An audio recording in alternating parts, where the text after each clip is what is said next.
Two of the top clubs in the nation next year, and a gorgeous day for football here in Southwest Texas. And the bowl records coming in here. Tennessee, who last year defeated Maryland in the Citrus Bowl, a game that had a lead change 8 times. And this guy kicked 5 field goals in that game. Jess Atkinson.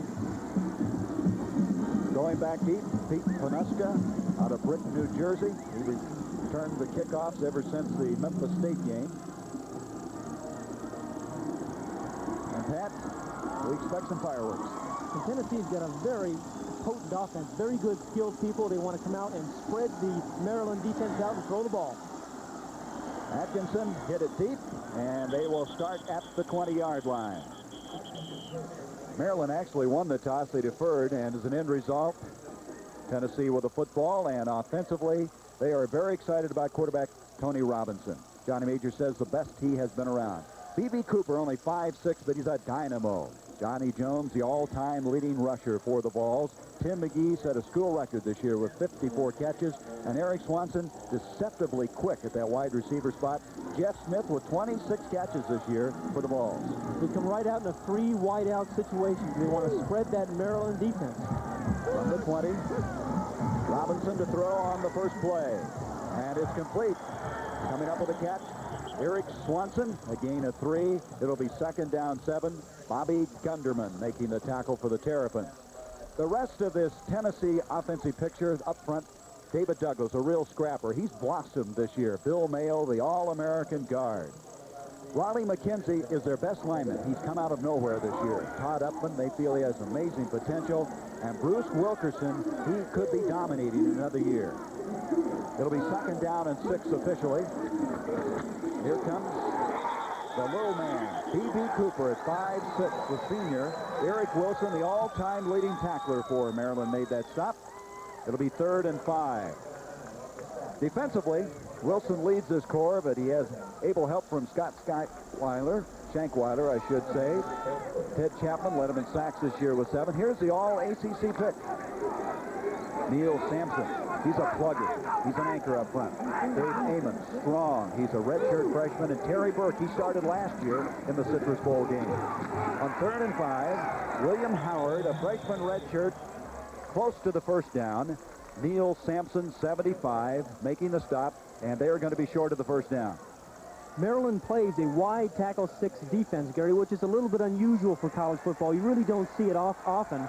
And Tennessee had to change their whole pass protection. It gets a different type of look. It's like when you play a wishbone team on offense. You have to prepare differently for a wide tackle 6. It's an 8-man front. They really is designed to stop the run. Here's one of the outstanding punters in the country, Jimmy Colquitt. This year with a 43.1 average. Keita Covington, number 1, back to receive the punt. And he hit a beauty. Covington will have to chase this one down. It hits. He's got it at the 6. Out to the 15, and he's going to be knocked out of bounds at the 18-yard line. Tony Carter over making the stop for the Volunteers of Tennessee. This explosive Maryland offense, let's look at it. Frank Reich this year has completed 64% of his passes. Rick Podonick, he's the workhorse. 15 touchdowns rushing. Alvin Blount, he's a slasher, an excellent receiver. And Greg Hill set a school record in catches and yardage. Eric Holder, he catches everything thrown his way. And Farrell Edmonds, he has future greatness ahead of him. That was a 65-yard punt that time by Colquitt. Maryland with the ball for the first time. And Alvin Blount, the sophomore out of Greenbelt, Maryland, inches across the 20. Tony Simmons, 97, defensive tackle, making the stop. The rest of this Maryland offense, well, up front, they average 276 pounds. Tony Edwards, their best pass blocker. The most improved lineman is this man, Lynn Lynch. Their All-American at center is Kevin Glover. And their best drive blocker is this guy, Holinka. And a transfer from Notre Dame at 300 pounds, John Marlavelle. 2nd down and 7. A fake reverse. Blount keeps the football, and he is buried at the 24-yard line. Vince Clark, 29 over there, along with their leading tackler, Carl Zander. It'll be 3rd down and 4. Defensively for Tennessee, they started slowly, but they came on very strongly. And one of the reasons, Reggie McKenzie, the brother of Raleigh. Jim Duncan, a former linebacker, now at the defensive tackle. Robbie Scott, the nose man. He's an anchor up front. Physically, this guy is really impressive. Tony Simmons. Dale Jones, their big play guy. When he makes a big play, he looks like Mark Gastineau. He'll do a backflip. Dancing and celebrate. Third down. Right with good protection. And a little too tall that time for Eric Holder at the 50-yard line. At 5'11", he just couldn't get up high enough for it. Fourth down. Tennessee feels that they have a real key on the Maryland offense by their offensive set. You see the offensive set there with the fullback right behind the quarterback and the halfback split off to his right. It's a passing set, and they like to throw to the weak side, and that's what happened here. Tennessee adjusted its defense, moved to that side of the field. There wasn't any open receivers.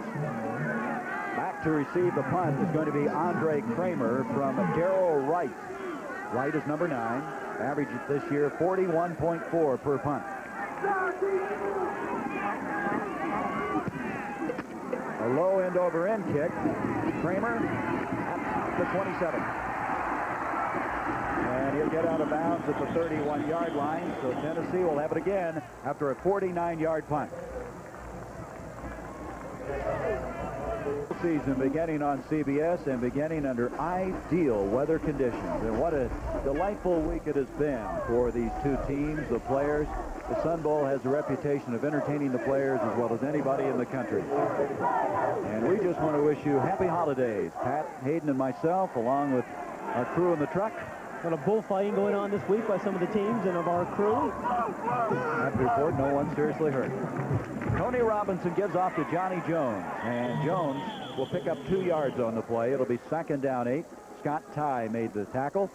The rest of this Maryland defense, they are physical, playing that wide tackle 6 that Pat was talking about. Chuck Fawcett, he is the man who played 2 years of professional baseball. Here's Eric Wilson, all-time leading tackler. Keita Covington, he's the leading punt returner in the ACC. Gunner, but not a great athlete, but very dependable. And Al Covington, an all-conference pick at that safety spot. 2nd down 8. Fake by Robinson, and he is on target. Tim McGee making the catch, and that'll be a 1st down. McGee, who this year had 54 catches, a 16-yard pickup. Well, one of the weaknesses in the wide tackle 6 defense is pass coverage, and here's what Tennessee does. They spread the defense out with those 3 wide receivers. Tim McGee is their outstanding receiver. They're going to put him in a number of different places, Gary, and try to get the ball to him as much as they can. They feel McGee is in the mold of a Willie Gault and Anthony Hancock, both of whom are in the National Football League. 16-yard pickup at the 48.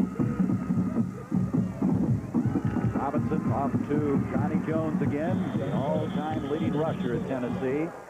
Fawcett making the tackle for Maryland, a pickup of 5. It'll be 2nd and 5. Well, we have a big weekend on CBS, and tomorrow the NFC wild card playoff between the Giants and the Rams. These teams with contrasting offensive styles. And look at the time. Be sure you mark that now. 3 o'clock Eastern from Anaheim, a place where Pat Hayden threw many touchdown passes. I got booed quite often there, sure. Eric Dickerson's had a heck of a year, hasn't he? Hasn't he? 2nd down and 5 now for the ball. Robinson. This is Jones again. Jones, who had a 203-yard game against Washington State this year. Fawcett and Tye made the stop. It'll be 3rd and 3. Johnny Majors, he was number 2 in the Heisman balloting his senior year. You know who won the Heisman that year? No, I don't, as a matter of fact. Oh, you did too. Me. Paul Hornung. That's right, I do. Still, I do, and that's what you told me. But he's the Nady's son. Bobby Ross, 4 years as a coach with the Chiefs, and he's taken that pro-style, wide-open offense and really put it into form here for Maryland. Who won the Heisman when he was a senior? Well, he played at VMI, I'll tell you that. 3rd down 2. No score. 9:25 left in the first quarter. Robinson on the quarterback draw to the 40. 1st down. He's across the 30, and that shows us his running ability. 18 yards. This is what this spreading out of the offense can do. Here they're in a 3 wide-out set with 1 back. It's a terrific call on a 3rd and 4. Remember, they have thrown the ball out of this set 3 times now. And here Tony Robinson is a fabulous athlete. They say, Johnny Major says he's the best physical specimen he's ever seen at quarterback, and you can see part of his ability there. He's thrown the ball well, and now he's run the ball for a first down. He has a physique. I have to kind of remind you of a basketball player. Yeah, long arms and long legs. 18-yard pickup to the 26. Here comes their bread and butter guy, Jones, out of Mumford, Tennessee.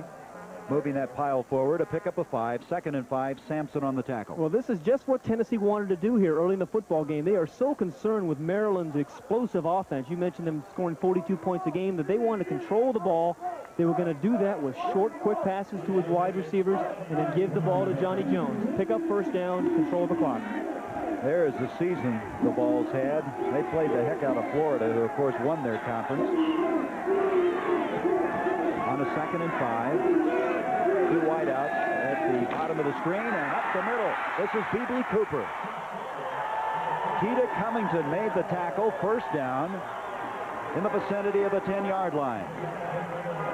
Good place selection here by Tennessee. Again, spreading the defense out. Good splits by the offensive linemen there. You can see they're creating natural holes by the splits. The wide tackle 6, there is no middle linebacker there. And there's where B.B. Cooper comes right through the middle, following a nice block by a center, McKenzie, Raleigh McKenzie. He hasn't carried the ball that much, 17 times coming into this year. He's 5'6", 198, like a bowling ball. First down just outside the 10. This is the fullback, William Howard, a freshman out of Ohio, who they feel is one of the top in the conference this year. Good speed combined with excellent size. And it's going to bring up a 2nd down. Sampson comes out. Tommy Parker replaces him in the defensive line for Maryland. It'll be 2nd and 5. Howard and Jones, the running backs.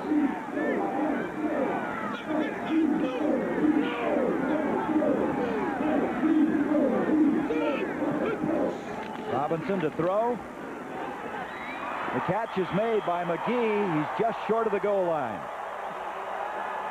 Al Covington, the all-conference pick, made the tackle. This is a superb catch by Tim McGee. Again, he set a school record this year with catches, and here he is in the slot formation on the 2-receiver side. The ball is a little bit high and thrown away from him, but McGee showing tremendous concentration, and he has huge hands. Johnny Majors says he has huge hands and able to catch the ball. There was his best game against Vandy. He had 2 games where he caught 10 passes. Against Florida, he caught 10 as well. They're going to have to measure to see if they have a 1st and goal. McGee has such soft hands that Major says you can't even hear him catching the ball. They're short, as you can see. So it's going to be a 3rd down. And a matter of inches. Johnny Majors is a tailback at Tennessee. He had a record broken this year by Tony Robinson. That was a completion percentage. He pointed that out yesterday to us, didn't he? I think he said that kind of painful. Good look at Johnny Jones. Led the Southeastern Conference in rushing the last 2 years. This year, 1,290 yards. Pretty good receiver as well. 3rd and goal.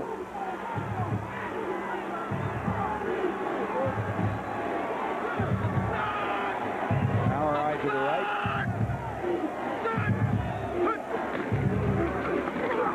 This is Jones, touchdown.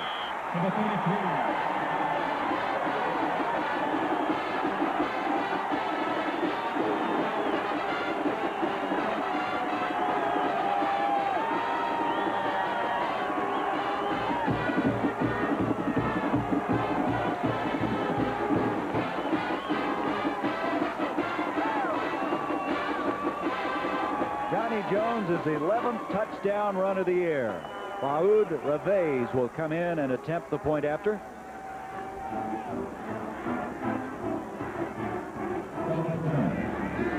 Sales will hold for the balls. The kick is up and it's good. And Tennessee, they 7-0 lead, a 69-yard drive in 11 plays. Johnny Majors calls Johnny Jones a one-wiggle runner because he takes the ball right at you. He's a north and south runner, and that's what you need to do down here by the goal line. He's going to take a pitch, follow a nice block of David Douglas and Bill Mayo, and he's in the end zone for the score. A very efficient drive, part of that explosion we expect today. Physical Maryland defense, and they were very efficient, very impressive. It was a long drive, and it was culminated by this short run by Johnny Jones, number 33, of course. But the drive really was impressive. We saw a little bit of everything. They spread that defense out. They threw a couple of quick passes to Tim McGee. The end result, of course, right here, Johnny Jones over the left side gets a nice block by number 70 right there, Todd Upton on Chuck Fawcett, the 11, the linebacker, and allow Jones to find a crease and get in the end zone. Shows that strength, that nose for the goal line, and they said so many things about him. He said he's a one-wiggle runner, a north-south runner. They've got all the adjectives about him. He gets the job done, Just basically. buckle up your chin strap when he comes at you, believe me. Keita Covington back to receive this kickoff from Revez. And he's going to bring it out. He is. And he gets 3 yards to the better because of his effort. Out to the 23. Bill Bauer made the tackle. Keita Covington, the brother of Al. Both of them playing in the defensive secondary. So Maryland now down 7-0. Now, Maryland offensively, they really felt that they could physically dominate this Tennessee defense. The Tennessee defense is much smaller and quicker. They felt they could run right at them, and then they wanted to get the ball to their outstanding wide receiver, number 4, Greg Hill. Hill is split to the bottom of the screen. That's it. It's the tight end moving around.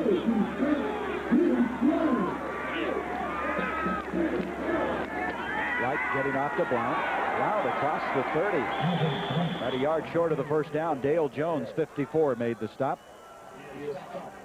We talked about the balance of this Maryland team. They rush the ball for over 200 yards a game. They pass the ball for over 200 yards a game. Very difficult to defend, but to see what happened there, see those offensive linemen, how they've maintained their blocks, how they stayed on the defenders.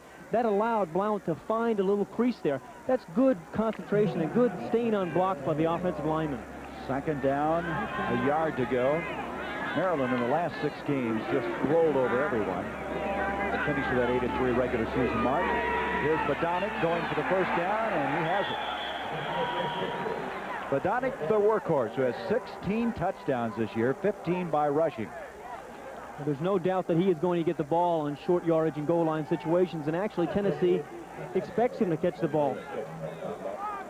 Tennessee defense being tested. Let's look at the rest of them. And Carl Zanders, their leading tackler. In fact, he's 9th best ever season effort. Messimer is a surprise starter. He's a freshman coming on strong. Here's another freshman, Andre Kramer. We've mentioned him before. And yet another freshman from Albany, New York, Vic Peppers. On first down, Reich to throw. Setting up the screen to Blount, and Blount will be grounded after a 2-yard pickup to the 44. Reggie McKenzie and Zander, the man we just showed you a while ago, making the stop. Zander calls the defensive signals. He had a game this year where he had 22 tackles. That was against Kentucky. I'll tell you who really made that play there, though, was Vince Clark, the strong safety, number 29, because he came up and took the offensive lineman out of the play that was setting up the screen. Took away the protection. 2nd and 8 now from the 44. 7-0 Tennessee. In motion comes Abdur Raouf. Reich in trouble. He threw it away. That's a fumble. It's picked up by Dale Jones, number 54, and I don't know what Reich was thinking on that play. That was actually a fumble. He was not trying to throw that ball away.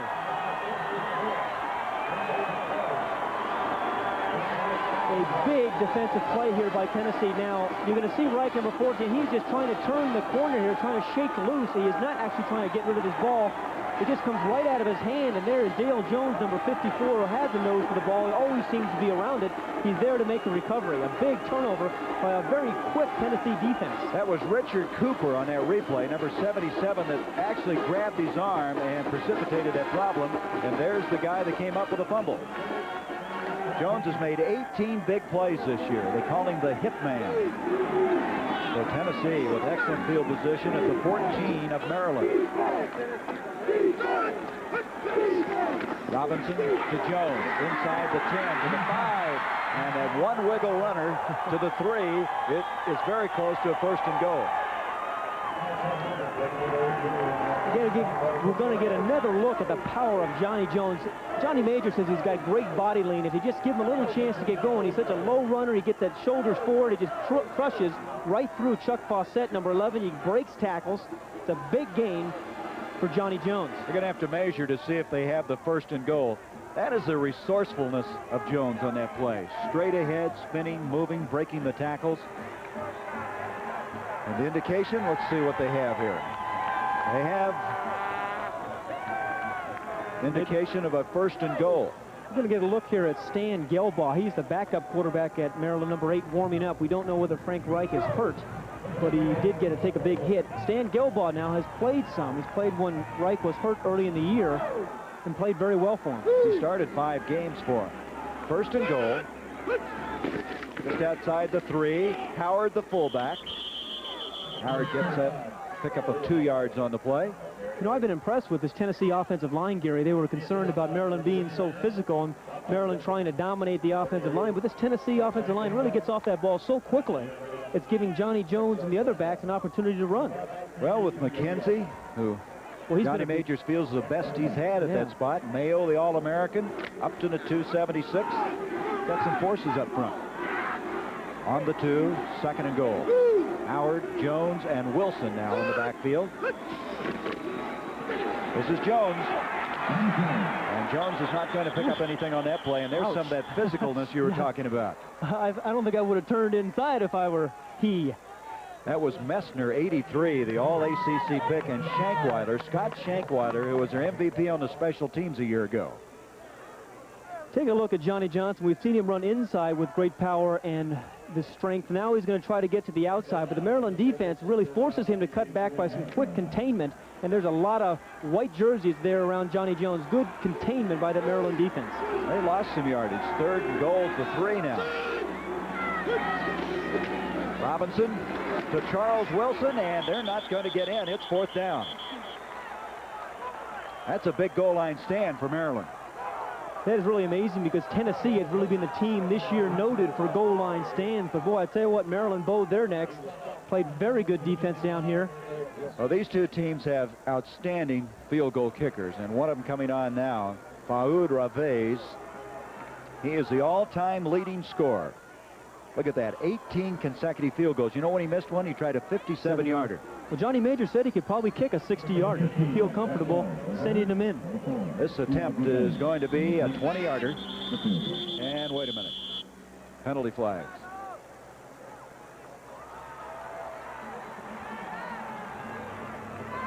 Looks like they might have an intentional delay to get a better angle, you think? Right. Yeah, that's exactly what happened. Paul Schmidt, the referee in charge from the Southern Independent Conference. Ravez, they feel, can kick a 65-yard field goal if they give him a shot at it. Delay against Tennessee. Still 4th down. This is a guy that was a referee at that BC Miami game. That's why he checked into the hospital for a couple of days afterwards. He had so much exercise. Just kidding. He had seen a lot of offense.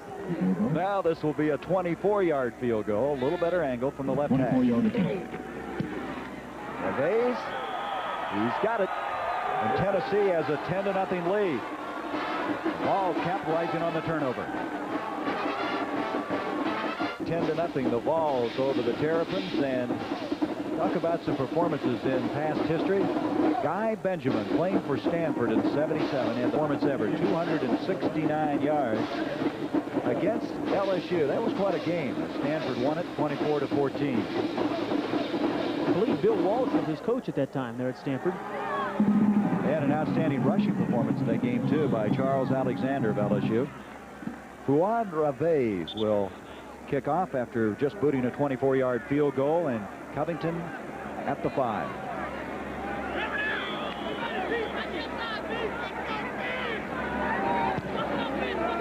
He hit this high. Covington out to the 15, and he'll get just across the 20-yard line, and that's it. We have a penalty flag, however, at the 25-yard line. Kelly Ziegler, the man making the tackle for Tennessee. Well, you know, Maryland being down 10-0 here, Gary, they wanted to come out early and establish the run right at Tennessee, but they're going to have to get their passing game going as well, and they're very capable of averaging 230 yards passing. They have a very evasive receiver named Greg Hill, number 4. They like to get the ball to him on quick 5 screens. yards, illegal use of the hands.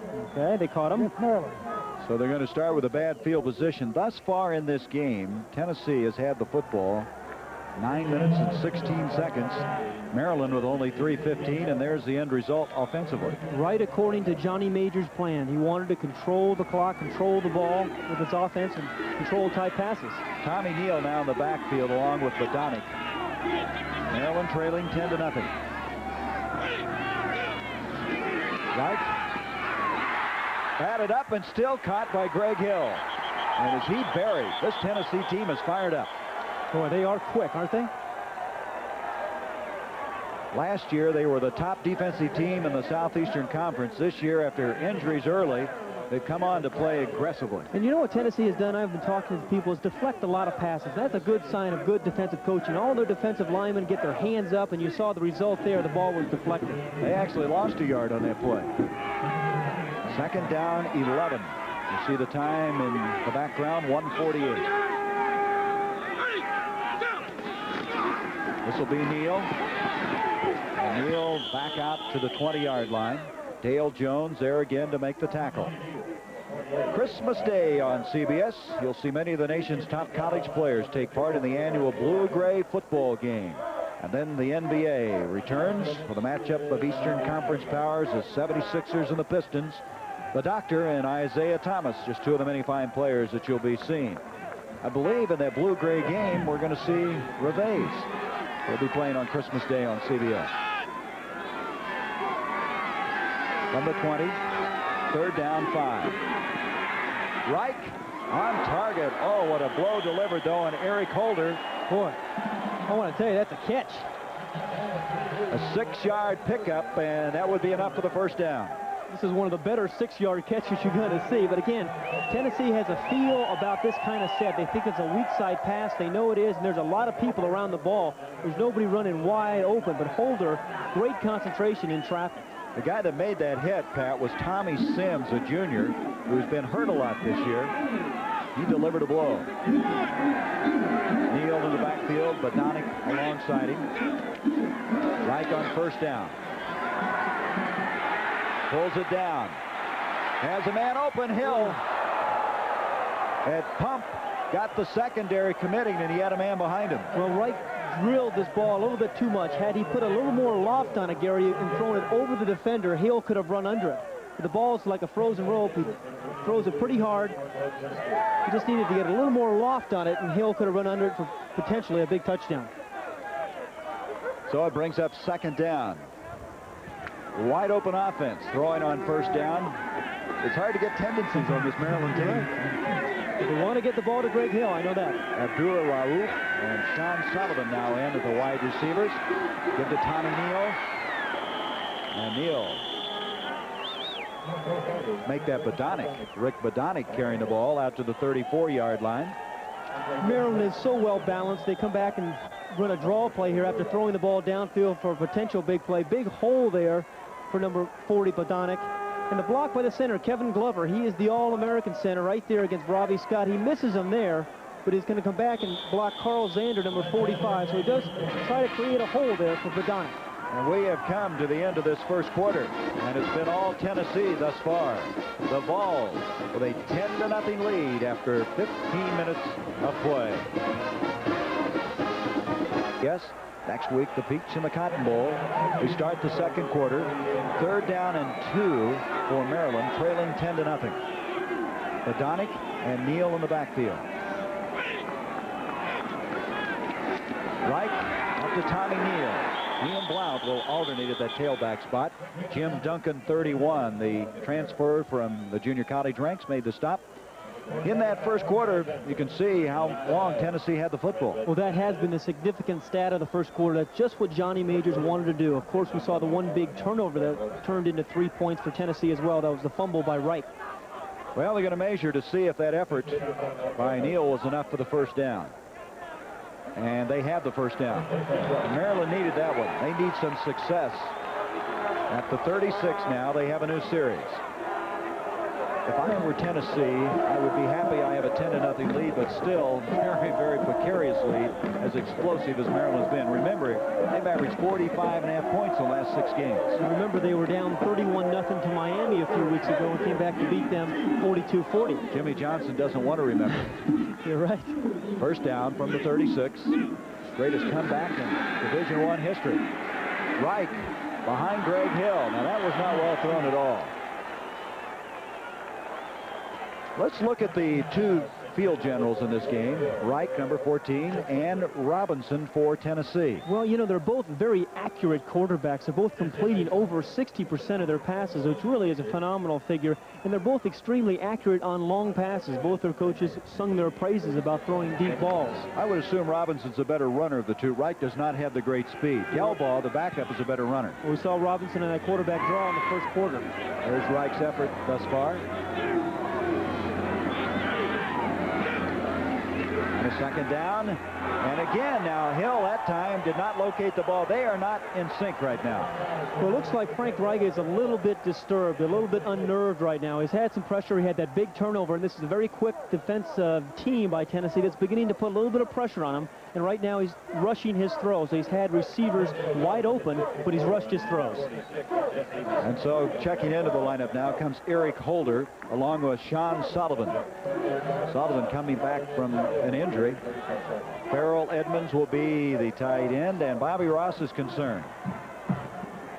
He has not won a bowl game thus far. He lost a tough one in Hawaii, and then last year in the Citrus Bowl against the same Tennessee team. Badonic. Boy, excellent reaction. That's Zander, 45. You just can't run outside on this Tennessee defense. They are so quick, Gary. You saw good evidence of it there by Carl Zander, number 45. You're right. Badonic tried to get outside, but there's just no place to go. Here's a little Statue of Liberty type of play. It's kind of like a draw. He comes back and fakes the pass, gives to number 40, Rick Badonic, who's more of an inside runner, which he was trying to do, but there's no place to go there. There's lots of orange jerseys. He doesn't have the speed to get outside, and there's a lot of orange jerseys there. One of those guys was Terry Brown. The punt by Wright. He really hammers this one. Here is Andre Kramer out to the 22-yard line. Louis Askew made the stop. A 55-yard punt and 8-yard return. Nothing. The Vols leading the Terrapins. We mentioned a while ago Benjamin's outstanding passing performance. In that same game, Charles Alexander for the Bayou Bengals had 197 yards. A lot of explosion going on out there. There's a man who's had some explosions this year as well, Johnny Jones. One touchdown. You know, it's amazing to me that Tennessee hasn't had more 1,000-yard rushers. I was surprised to hear that he was their first. Well, they ran that single wing, and that you kind of distribute the ball a little more when you do that. From the 22, Robinson on the play-action fake. Dumps it off, complete to William Howard. Howard has a first down. Out to the 38, Donald Brown, number 2, made the stop. Robinson, a good ball handler. He is, and we're seeing some really fun, good ball play calling, play selection by this Tennessee team. We've seen a little bit of everything. We've seen short passes, we've seen quarterback draws, we've seen play actions, and now a little rollout by Tony Robinson. You have to kind of like that play selection. 16-yard pickup on the play. Terry McDaniel and Tim McGee now in at wide receiver for Tennessee. The ball's moving. Change in the line of scrimmage, the audible by Robinson. He does this very well. Giving to B.B. Cooper, and Maryland's there. Dave Amon, 77, first to get there. What Tony Robinson is doing is something he's done all year long, and that's call audibles at the line of scrimmage. He's been very good at that. He's reading the outside linebackers of Maryland. If they're out covering the wide receivers, he's going to run the ball as he did there. But if they're in on the line of scrimmage, then he's going to throw those quick rhythm passes. Second down and 8 yards to go. That's not too bad. 4 for 4. It's a good start. They've been mixing it up well. And he'll run it again here. What did I tell you? That's the reason you're up here not coaching. There's William Howard again. Howard's an excellent receiver. He had 24 catches coming into this game. And he advances the ball out to the 40-yard line, but actually no gain on that play. It'll be 3rd down and 8. Howard was a redshirt, and he runs about a 4.5 40, and he weighs 230 pounds. Only a freshman, one of the best freshmen in the Southeastern Conference. He'll leave. It's going to be 3rd and 8 from the 40. Gunderman, Kraus, Covington in the secondary now for Maryland. Big defensive down for Maryland. They've got to get that physical side going for them. Lots of time. And a big hit applied by Covington. Al Covington on Tim McGee, and McGee is shaken up. That might be a turning point. Well, Covington did hit McGee awfully hard. The ball was thrown so hard, I don't think McGee really saw it when he turned around. Tony Robinson, we talked about all his physical ability. He put some steam on this ball. The ball should have been caught. It is right there. It goes off his hands, and there's Covington putting the stop on McGee. And they're looking McGee over at the 46-yard line. We'll be back with Tennessee leading this one 10-0. 10-0, but Pat, we might file that last play away in the memory bank because that hit could turn this football game around. That's Maryland at their best. That is their forte, being physical, coming up and popping you, causing turnovers and fumbles. Colquitt will punt to Peter Covington. Colquitt the last time with a 65-yarder. He's kicked this one off the side of his foot, though. He shanked this one into the Maryland bench. Another break for Maryland now. They're marking the ball clear out across the 40-yard line.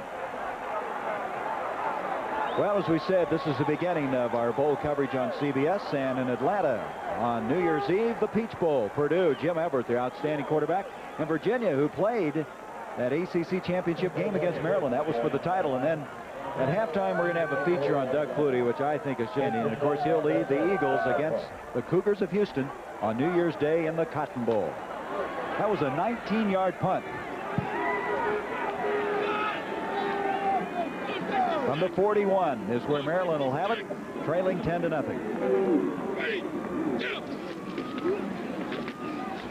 And to Alvin Blount. To the 44, Johnny McAdams, 62, made the stop. Maryland has excellent depth. They use this man, number 33, Blount, and then they come in with Neal.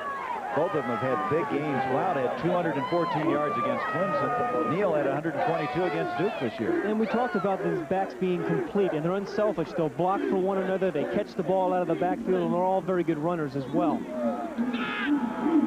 2nd down, 7. The best field position that Maryland has had in this game after that 19-yard punt. Bodonic trying to get the corner.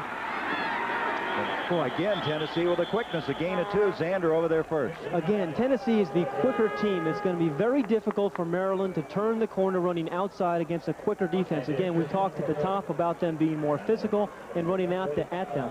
And they're also going to need a big play out of their passing game. They've been a team of big plays all year, Maryland has, but yet they have not gotten the ball downfield to a wide receiver for a big play. 3rd and 5. Pat, you had a good point a while ago. It may take Maryland a while to adjust to the quickness of Tennessee. They're a quick conference, the Southeastern Conference. And the ACC is not.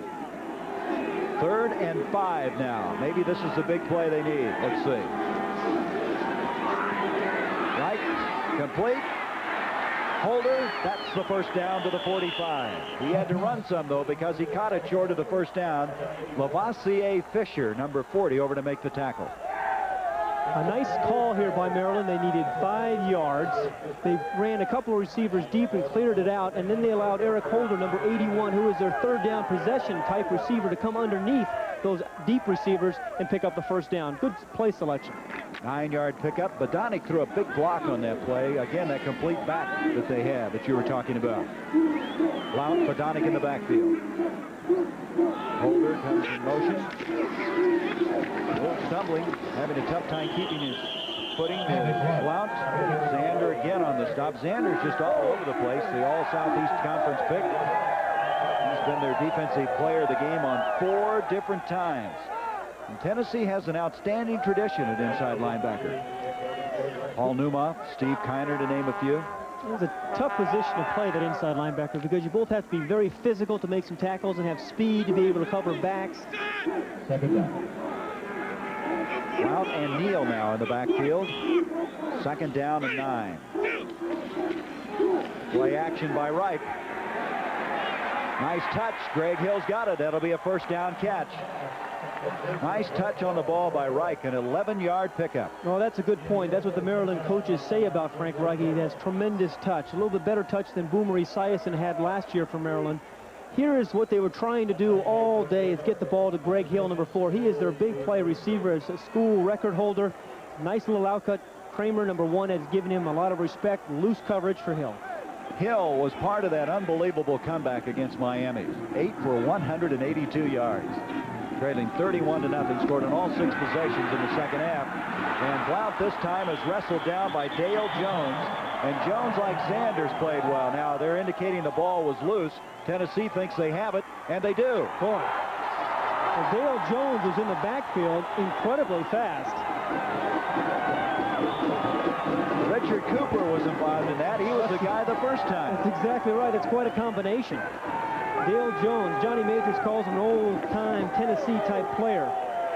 He's going to penetrate here so quickly. This defensive front, we talked about how quick Tennessee is. Nobody even blocked him. Number 54, Dale Jones. He should have been blocked there by a tackle or a back. They came in and disrupted the rhythm.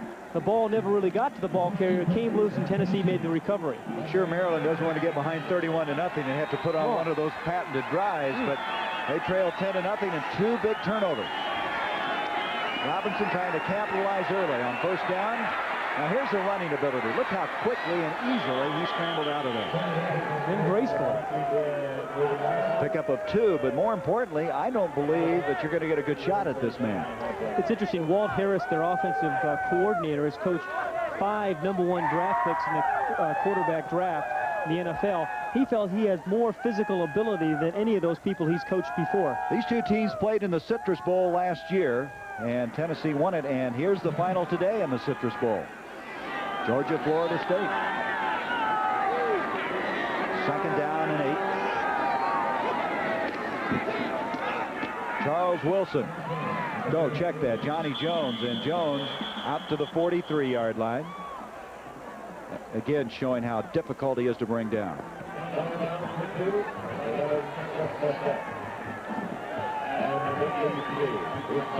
Nine minutes, 7 seconds to go on this very pleasant day for football. Great contrast to a year ago, Pat. Oh, boy, how about the weather last 2 years? We've had some rough weather, but nothing but great this week. Well, they've labeled it the correct way this year, the Sun Bowl. We have the sun here. 3rd and 6. Robinson on target. McGee, who was shaken up earlier, has come back to make the catch. That'll be a first down. First down catch to the 50 as the Vols of Tennessee here in the 51st annual Sun Bowl have a 10-0 lead. 8.5 minutes left in this first half, as we're going to show you the only touchdown we've had thus far in this game, culminating a 69-yard drive. I'm Gary Bender along with Pat Hayden, and we're just pleased you could be with us. Here's Robinson behind the intended receiver McGee. Let's look at that touchdown run by Johnny Jones. It kind of set the trend in this game. Well, you said it was a long drive by Tennessee. We saw short passes. It was a quarterback draw, and here's the touchdown by Johnny Jones, a north-south runner. He gets the ball upfield and into the end zone. One of the expressions Johnny Majors uses, he says, some of our guys are as fast as greased oil. Well, one wiggle runner, he calls them. Some of those ways of describing things in Tennessee. Swanson, McGee, and Clinkscale, 3 wideouts in on this play. Second down, 10. Jones picking his way, and he's able to hammer it to the 40-yard line, very close to the first down. Wilson made the stop. Just short of the first. This offensive line of Tennessee has really created some nice holes for Johnny Jones all season long, and again here today. Look at the hole right there, number 11, Chuck Fawcett. Big hole there for Jones to kind of use that powering style of his, that north-south running. His best style was the first game, 203 yards against Washington State. Just short of the 40, just short of the first down on 3rd. Getting straight ahead, Jones, he's got the first down.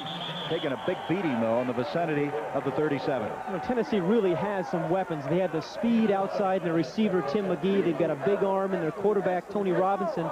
They've got Johnny Jones who can go outside, so that's pretty impressive talent on offense. They have Wilson, who they think may be the heir apparent to him, but they also recruited an outstanding freshman named Keith Davis, who bodes well for the Volunteers in the years ahead. Howard and Wilson now in the backfield. First down at the 7:24 mark of the second quarter. Robinson, quick release. Catch is made by Charles Wilson, a penalty flag, but did you see him gun that one? Hair trigger delivery that time. See what this penalty flag's all about. Robinson did not even wind up on that one, Pat. It was one of those flick of the wrists. Well, he's got a shot arm. The coaches have been saying that all week long. Got off to a great start. Johnny Major said his first start against Washington State was the best start he's ever seen. You see the clipping call. Best start he's ever seen for a first-game quarterback. Well, he had to come in because Alan Cockrell decided to go to the Giants, signed with the Giants, a #1 draft pick, and they were figuring that Robinson would have another year to mature.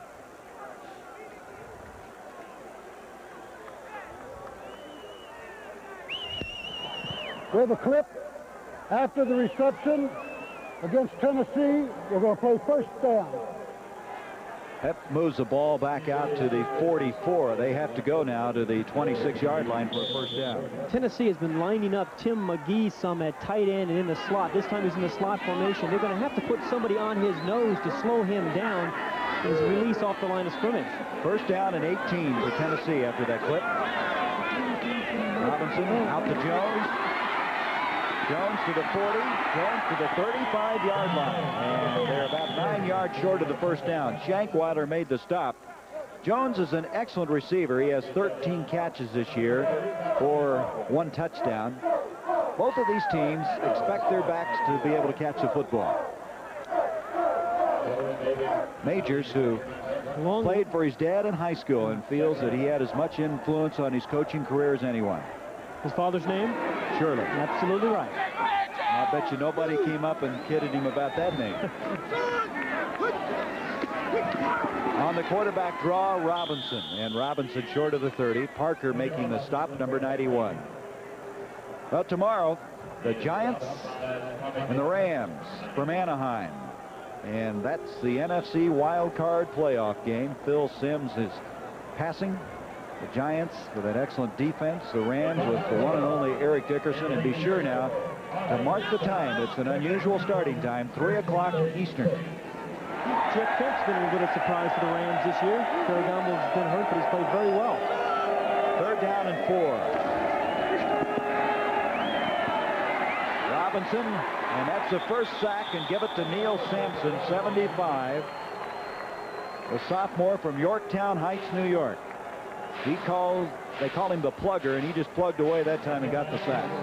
Well, the Maryland defense is really doing their job. They've come up and done a decent job of putting pressure on Robinson and stopping the Tennessee offense a couple of times, but the Maryland offense has not done its part. There is the time, and I want to remind you to stay with us at halftime. I think it's the most entertaining we've had. I looked at some of the tape pieces. Reveiz now will attempt a 53-yard field goal. He's got enough distance. It's good. Faoud Reveiz with 2 field goals. The Vols of Tennessee with a 13-0 lead.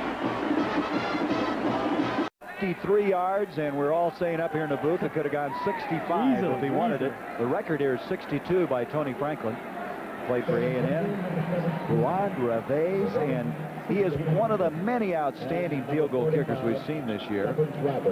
We mentioned he had an outstanding year, but against Florida was his best. He was 3 of 3.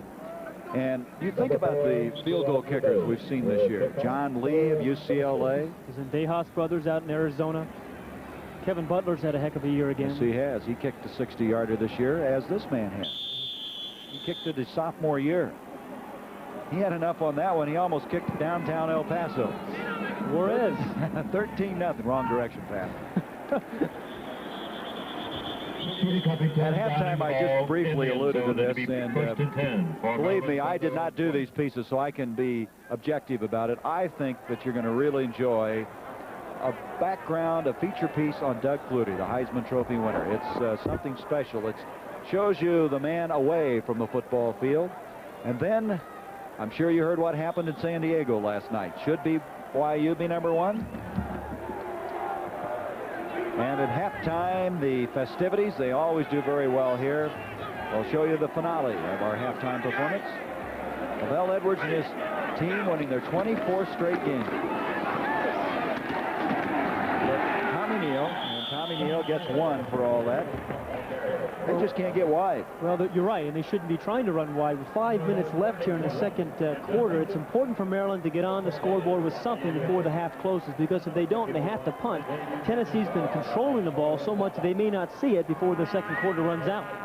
That was not Bobby Ross vintage offense there. You would expect him to be more wide open with 4:44 left in this half. Well, they are a comeback team. We've all seen what they did against Miami a few weeks ago. Wright setting up at the 10. And he's going to be dropped for a loss. Reggie McKenzie was there. That's the second sack now for Tennessee. Tennessee's doing a nice job of squeezing Reich into the pocket. He is not a particularly mobile quarterback. You mentioned that, and they're doing a good job of the outside linebackers are really coming down. Dale Jones, and this time Reggie McKenzie, number 51. There's no real room. He tries to break up into the inside, but can't break the tackle of McKenzie. But good containment by the defensive front. Speaking of the McKenzie, Reggie McKenzie made the big play. Now, which one's Raleigh and which one's Reggie? Well, it's Reggie on the right. Yep, I was right again. Yeah, I know. You practiced that for an hour. 3rd and 13, and nothing going, and the ball is loose, but it's still going to be Maryland's football, but it's going to be 4th down. Vince Clark was up there from his strong safety spot, and shaken up is Badonic. He took a shot right in the ribs. The workhorse, the man who has all year long been their meal ticket. Well, this is a little quick screen on 3rd and 13. Because Tennessee's putting so much pressure on Reich, they felt they could relieve some of the pressure by throwing a little quick screen right out there. But there's, again, a lot of defenders over there, a lot of orange jerseys, right when the ball gets to Badonic. The ball was ruled dead. It's still Maryland's ball, but they're going to have to get rid of it on a 4th down and 15. Just a moment ago was diagnosed beautifully by Tennessee. Reich rolling out, trying to hit Badonic, and Badonic takes a real shot. And Pat, a little surprised about the play calling. Ouch, there is the shot. You're right, it was a 3rd and 13 situation. Really, Maryland needs to get the ball upfield to their wide receivers, but the dilemma that they're in is Tennessee, their outside linebackers, Dale Jones and Reggie McKenzie, are putting so much pressure on Reich, he can't stay in the pocket. You don't drink the water down here, is that it? I guess that's it. There they are. Good to see Badonic getting up. As you can see, he has taken a position on the bench. The punt the ball is going to be Darrell Wright out of DeMatha High School in the D.C. area. Did it pretty well. Andre Kramer at the 45, and Tennessee will be in the Maryland end of the field. Burmeister making the stop, and coming up New Year's Day, the Cotton Bowl, Boston College and Doug Flutie, and don't forget this Houston team. Bill Yeoman runs that Houston Veer. He actually invented that offense, and they've been a surprise in the Southwest Conference. Bill Yeoman, the dean of college coaches. Badonic still kind of getting himself together, checking to see if all the parts are there. Boy, they really need him in their short yardage and goal line situations particularly. Of course, they haven't been down there too much so far today. That's right. 13-0 Tennessee, 3:34 left in the first half. Donnie Jones. Jones across the 45 to the 43. Fawcett making the stop, a pickup of 5. It'll be 2nd down and 5. Tennessee has all 3 of its timeouts remaining. The thing I like about Tennessee is that they've got you on your heels right now. You're not real sure what they're going to do offensively. Diversification. They've got the speed to go deep in the arm and Tony Robinson to do so. Robinson on the play action rollout. On target. Howard. And Howard dives across the forward stick for the 1st down. Eric Wilson over there. He's all over the place. It's a nice little play. They ran that earlier to William Howard. You mentioned what a great receiver he is. That's his 26th catch on the season. They're going to use him coming out of the backfield. Tennessee dominating this first half. And in this game now, Robinson is 9 of 11 for 72. Again, showing you the short passing game. Changing the play this time. You see the time remaining. Howard met in the hole this time and shoved backwards. That's Messner, 83 underneath all that. He's got 3 timeouts remaining now with 2:48 left in the first half. They're going to give him a couple of yards on the play. It'll be 2nd down and 8. Again, the Maryland defense, it's important for them to try to come up with some sort of negative play, a sack, a turnover. Receivers to the top and the bottom, McGee to the bottom. Johnny Majors, his 8th year as coach of the Vols. Robinson, look at that little move he put on to get out of that jam. He just glides. He looks like a 440-yard man. You know, I was just saying they needed a negative play, and the Maryland coaches and probably the defensive linemen thought they had him for a sack, but he did. Tony Robinson slipped out of the grasp of a couple of Maryland defenders and made something out of it. Made 4 yards. 3rd down. I'm used to it. You see why Majors feels that Robinson's the best he's been around. And remember that Majors had that national championship team in Pittsburgh in '76. Had an outstanding team at Iowa State. In fact, he brought both those clubs here to the Sun Bowl. 3rd and 4. Over the middle, that's McGee again. He's lined up at tight end there, Gary, and nobody is over his nose. He's caught 3 of those passes, and Maryland's going to have to adjust and he's lined up right there in the tight end position. That's 88. He's normally a wide receiver. There's nobody covering him. They have to slow him up and make it tough for him to get off the line of scrimmage. McGee was not the first-team all-conference pick. He was 2nd, showing you the strength they had in the Southeastern Conference. There's the Donick again. Wow. It's like he's going to parachute out of an airplane. That is the flak jacket that they'll put on the ribs to protect him. 1st down. Jones. And Jones showing that determination. Shankweiler over to make the tackle. A gain of 5. It'll be 2nd and 5. Every time he carries the ball, he picks up 5 yards. He's got that great body lane, and there's been no penetration really by the Maryland defense that slowed him down from getting going. Tennessee gets a timeout. They have 2 remaining with 1:29 left in the first half. 13-0. The Vols lead the Terrapins, and they have 2 timeouts left with 1:29 left in the first half. They've got their weapon in Reve standing by, who earlier kicked a 53-yarder. And for Maryland defense, it's important for them to come up with a negative play. The wide tackle 6 is an 8-man front. They can rush 8 men and put pressure on Tony Robinson, which they have not really done today. 3 wideouts, stretching it out, as Pat has alluded to a couple of times in this first half. E.B. Cooper in the backfield at the fullback spot. They give to Jones. Jones inside the 10, and Jones to the 7. Al Covington eventually stopped his progress. Another 1st down. 1st and goal. The Tennessee offensive line, Gary, is maintaining their blocks so well that it's really giving Johnny Jones a head start, a real running start. Before he gets into the line of scrimmage, he's already have 2 yards gained before anybody hits him. But it's been that offensive line who has really maintained their blocks. It's been the key. Again, 3 wideouts. 1st and goal. Just about the 8-yard line. You see the time approaching a minute. Robinson changing the play.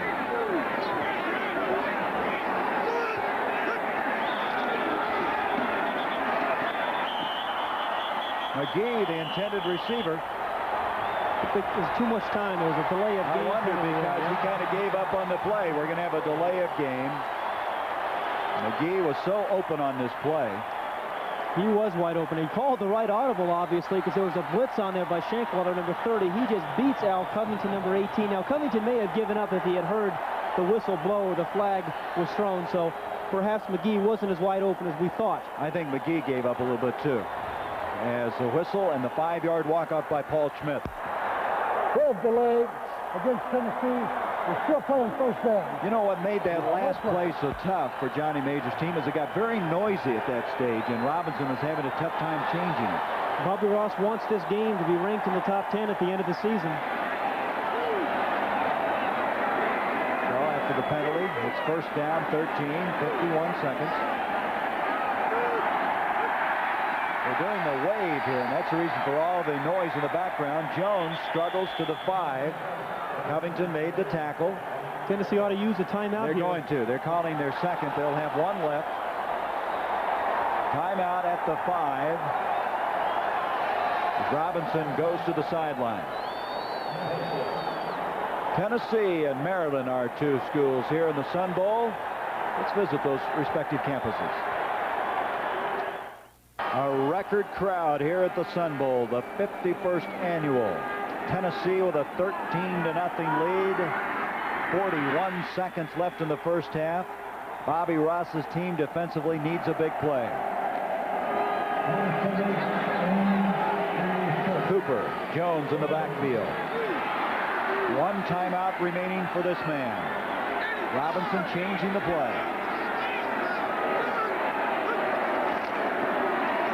Over the middle, touchdown, McGee.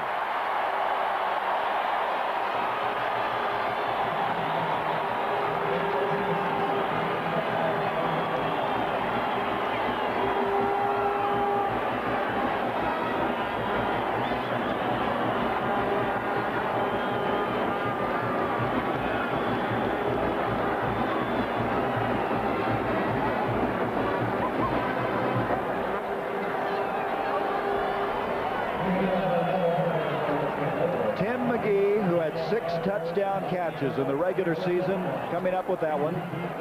48-yard drive, taking 2 minutes and 57 seconds, and it's 19-0. And again, Pat, they're just picking at them, taking what they will give them. And Tennessee now has asked for their last timeout. They're considering going for 2 points here, Gary, to make it 21-0. Tony Robinson in this first half has just been brilliant.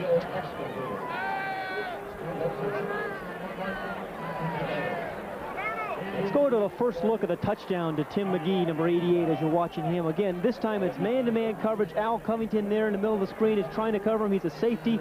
Can't keep up the speed with McGee. It's a little slant pattern. They tried to blitz Robinson.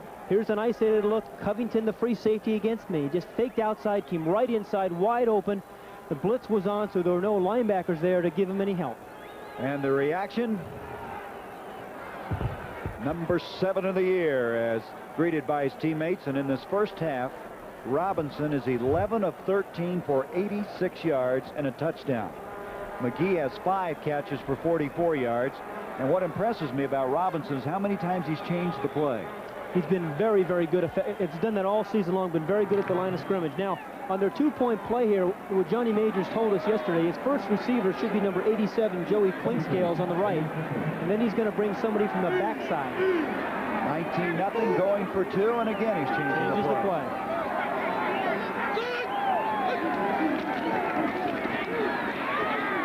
Back of the end zone, it's McGee for 2. Well, you are so right about Robinson changing the play. He keeps changing the play at the line of scrimmage, and he's seen something, and he's been right virtually every time he has changed the play. He and Tim McGee, they combined for the touchdown pass, and now they come right back on a 2-point conversion. Again, the audible there. He saw man-for-man coverage against McGee. McGee is so quick. You just can't cover him like that. You know what that reminds me of? It reminds me of the Bill Walsh, Mike White offense. And the reason it is that Walt Harris, their offensive coordinator, came out of that background, and they just kind of get levels where they pick at you. It's a basketball offense almost. Well, Tony Robinson gets underneath the center. He finds the receiver with single coverage, and he audibles to get that man the ball. Isn't this a beautiful view? The very tip of the Rocky Mountains, the Rio Grande in the background, Mexico. Right on the University of Texas El Paso campus, the Sun Bowl. Been a very, very enjoyable week for all. And right now, Tennessee is enjoying this football game. 21-0. Reves to kick off. They've done very little wrong in this first half. Reves kicking off. And he booms that one, and that one went out of the back. That'll come to the 30-yard line, I believe.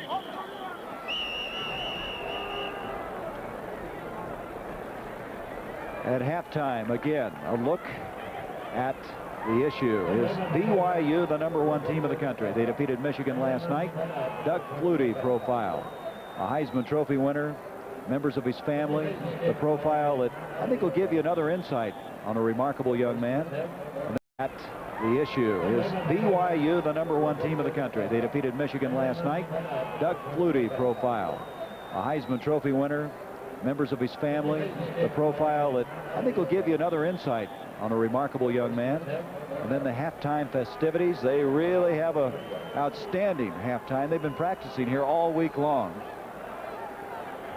All that and the highlights of the first half. 21-0. Right in a catch-up situation. And Greg Hill, no, he was out of bounds. Oh, that could have been a very, very big play. Would have gotten them almost in field goal range with one more completion. Remember, Maryland has 3 timeouts remaining. That would have been at the 48 had it been good. Let's take a look at the end of the play. Greg Hill, number 4 in college football. Remember, you just need 1 foot in. The ball is very well thrown against a prevent defense. The ball is out. It's clearly out. His left foot is out. And his right foot is in the air. Right 6 of 11, 25 yards. Blount and Neal in the backfield, but Badonic not in there. Good protection. Complete to Blount. Blount tried to get out of bounds. A penalty flag has been thrown. We have a clip coming up. That was by 48 Tommy Neal. He was trying to pick up a block by Neal, but Neal clipped the defender. Nothing is going well for Maryland, but I again remind you, Maryland has catch-up possibilities. They are an outstanding catch-up team. Bobby Ross at the halftime in the Miami game came in and said to his team, said very little except that after this game, if you play like this, we're going to go back and practice when we get home. I'm not sure what he's going to say here today at halftime.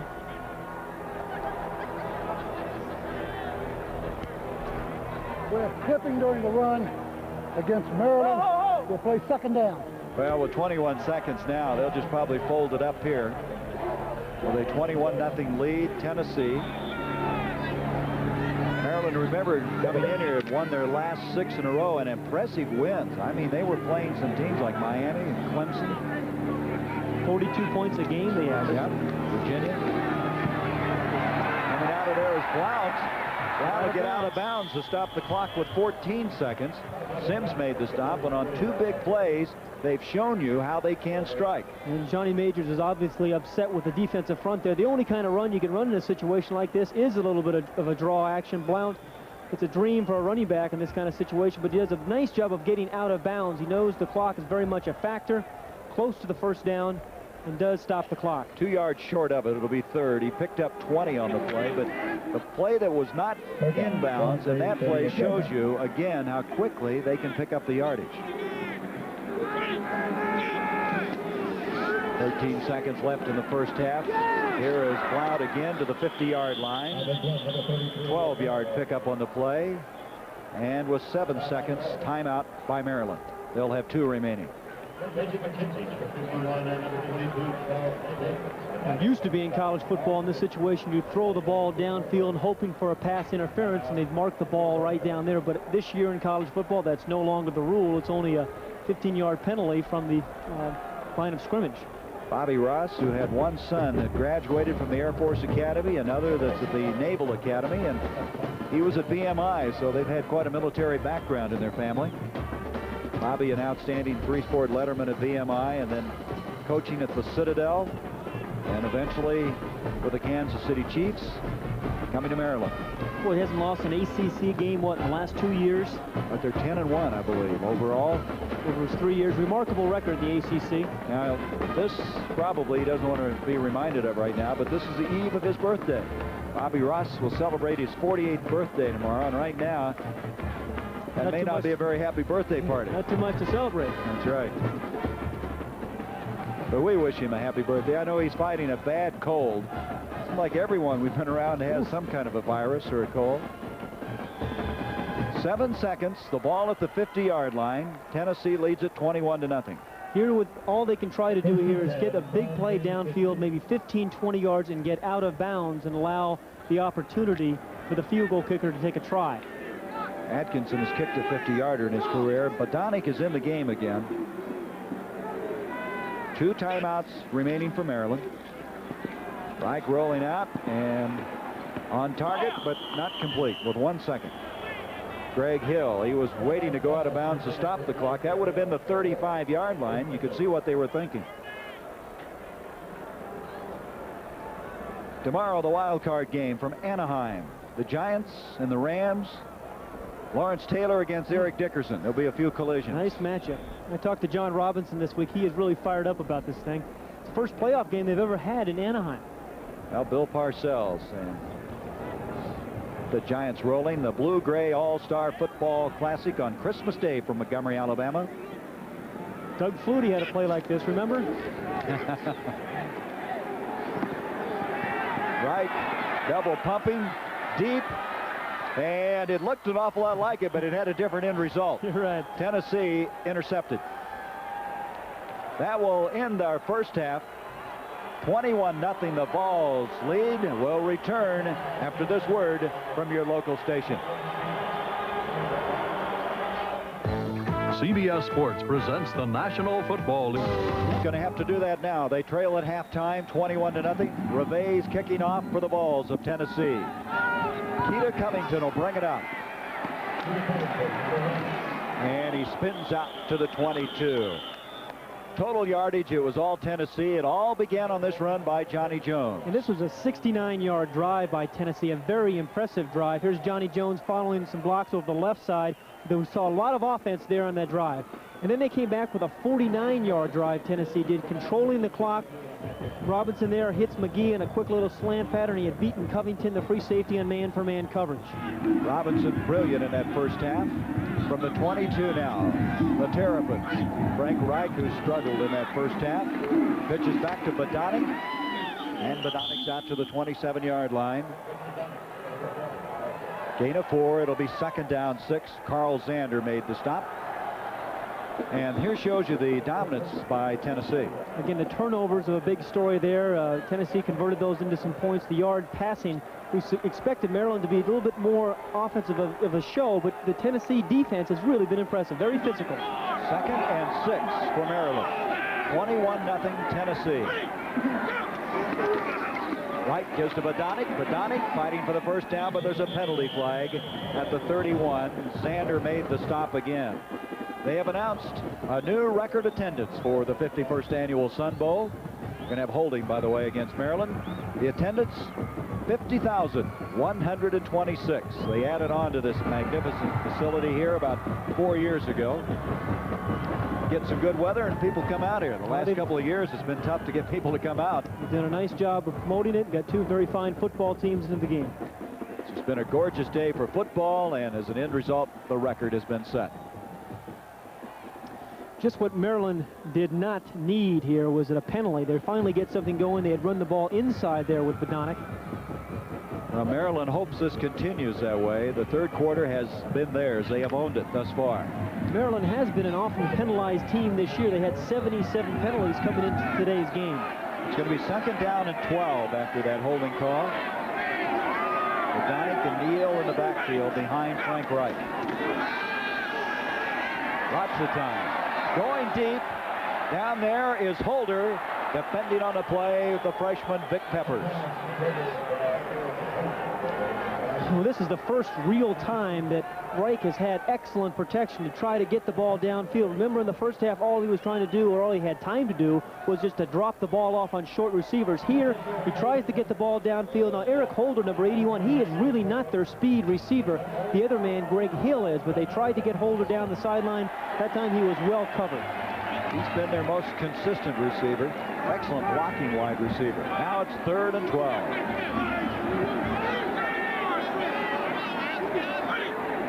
Wright needs something here. In trouble. Gets away somehow. On target. Almost dropped and caught for the first down. That's Ziz Abdur-Rauf. An 18-yard completion. You were hoping he wasn't going to catch a ball today, were you? That's a mouthful. Abdur-Rauf does a real nice job here of beating the coverage. In an excellent job of scrambling by Frank Reich. He bought himself a little bit more time. But Abdur-Rauf finds an open spot there, comes back to the ball. He's signaling for the ball. He actually should have come back a little bit further. He waited a little bit too long for the ball, but did make the nice catch, came up with a Maryland big play, and they'll take any they can get right now. What's that name again? That's Ziz. His name is Ziz. That got him out of a hole, in Maryland with a first down to Badonic. Badonic chugs forward to the 43-yard line, a gain of 4, 2nd and 6. Reggie McKenzie making the stop. Let's look at the first half between Reich and Robinson. Well, it has been a dramatic difference. Although the statistic looks decent, in completions, Robinson really has been the better performer in the first half. Threw that touchdown pass to McGee, of course, called all the right audibles. Wright really didn't have much time to set up and throw.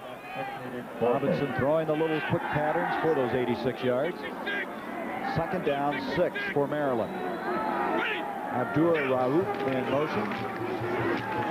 Give to Tommy Neal. He's open. He goes to the 30. 15, touchdown. Boy, that is what Maryland needed.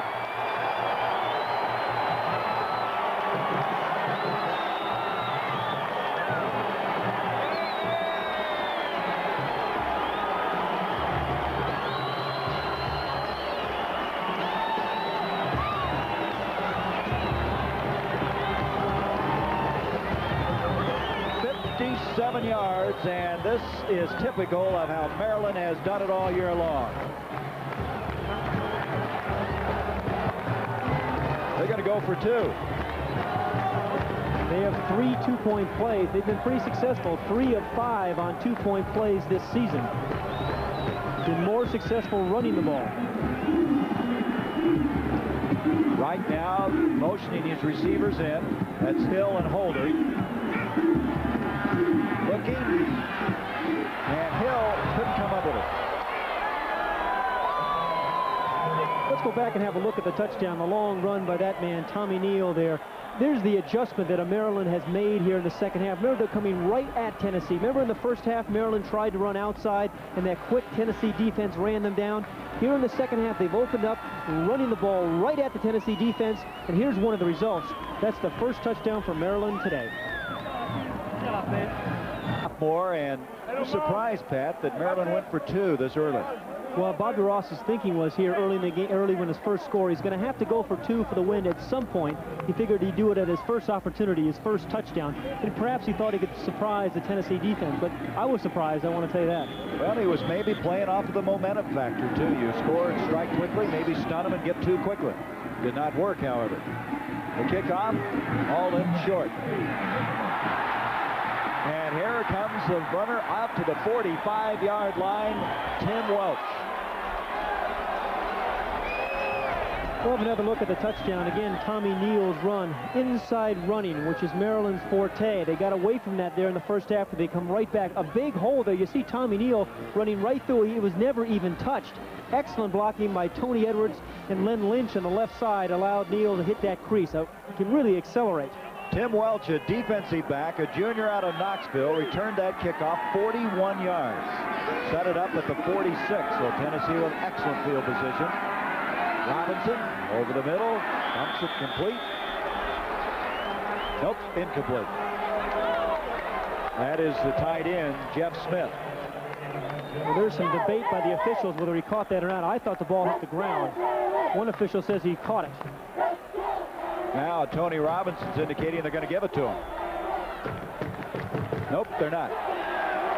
Well, Tony Robinson was trying to lobby. Well, he didn't have any stripes on, does he? Well, it bounced on the turf, I guess. Johnny Majors might not agree with that. We saw that in the third quarter was Maryland's quarter. On the other hand, the third quarter has not been Tennessee's. Well, it hasn't helped with that 57-yard run against them either. McGee, McDaniel are in. Second down 10 for Tennessee. 21-6, the Vols with the lead. Johnny Jones. Jones to the 48-yard line. Ted Chapman, 96, making the tackle for Maryland. You know, we've said many times, Gary, during the course of the year that the first series of each half for both offense and defense are so important.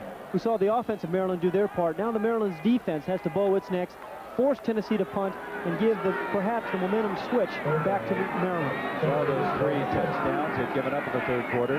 3rd and 7 now for Tennessee. Off the hands and incomplete. A penalty flag has been thrown, however. Boy, it was thrown late, though. Boy, it was thrown late. McGee, the intended receiver, Donald Brown, number 2, was over defending on the play, the former Oklahoma Sooner. There he is, Brown. He played here in the Sun Bowl as a freshman. He was a running back for Barry Switzer.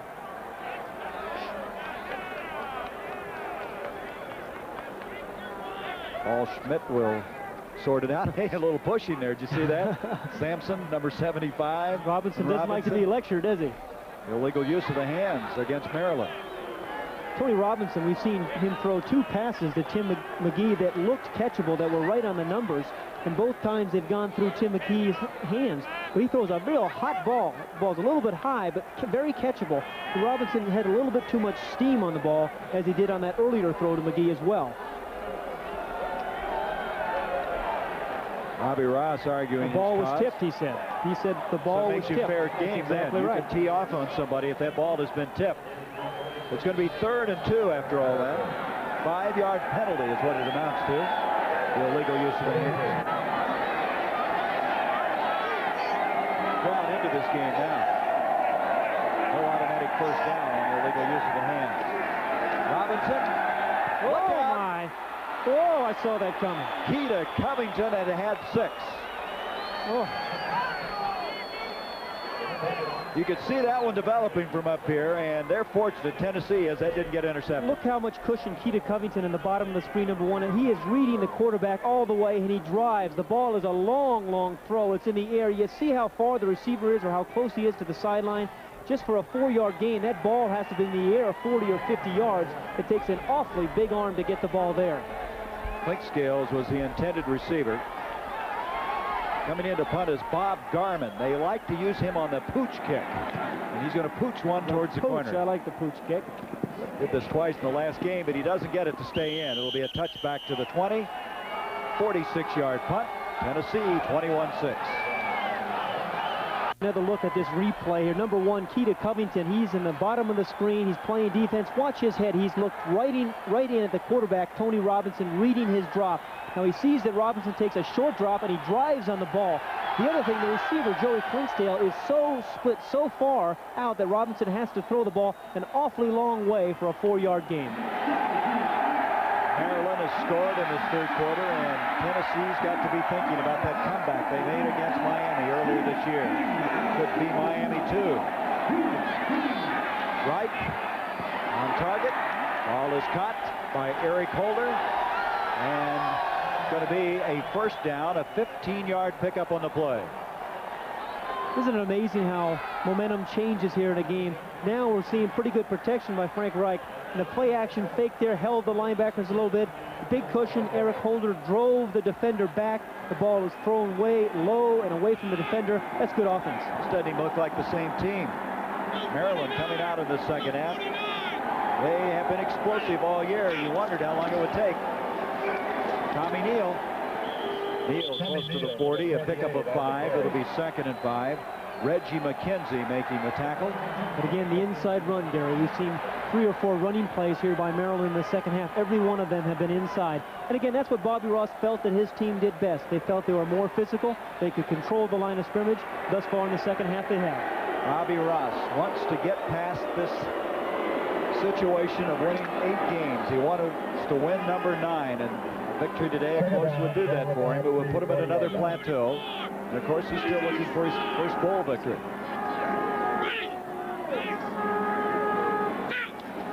Second down and 5. Badonic being bounced around.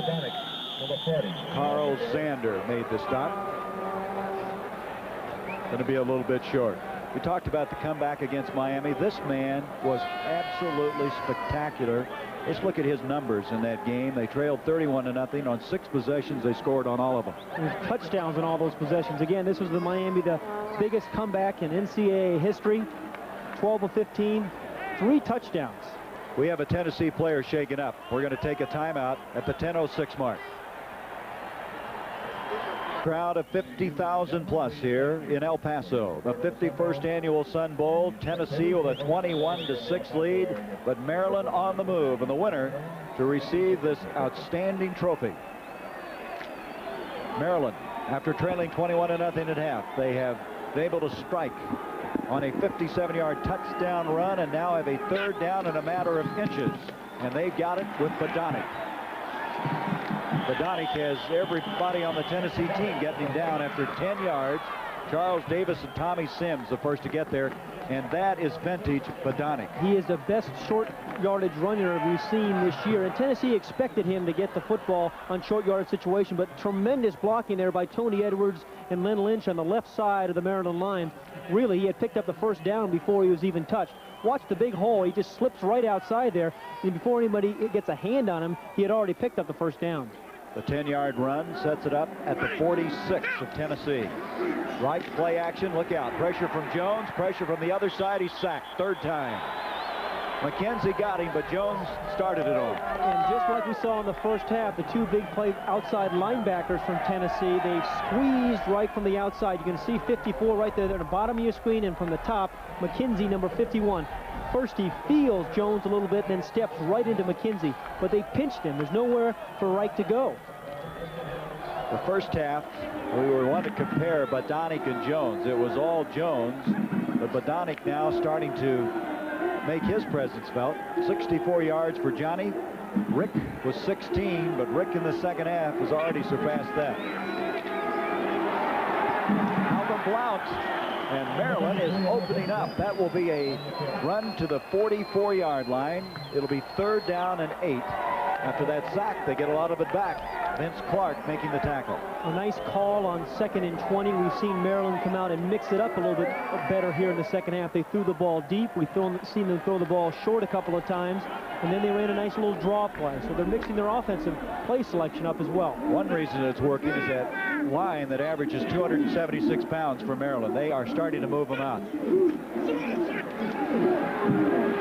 Right. Open. Hill. He's got it. Hill is going to go out of bounds at the 9.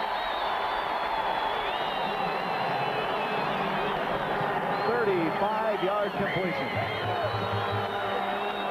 Greg Hill is the man who got Maryland going against Miami in that second half. And again here today in the second half is becoming a factor.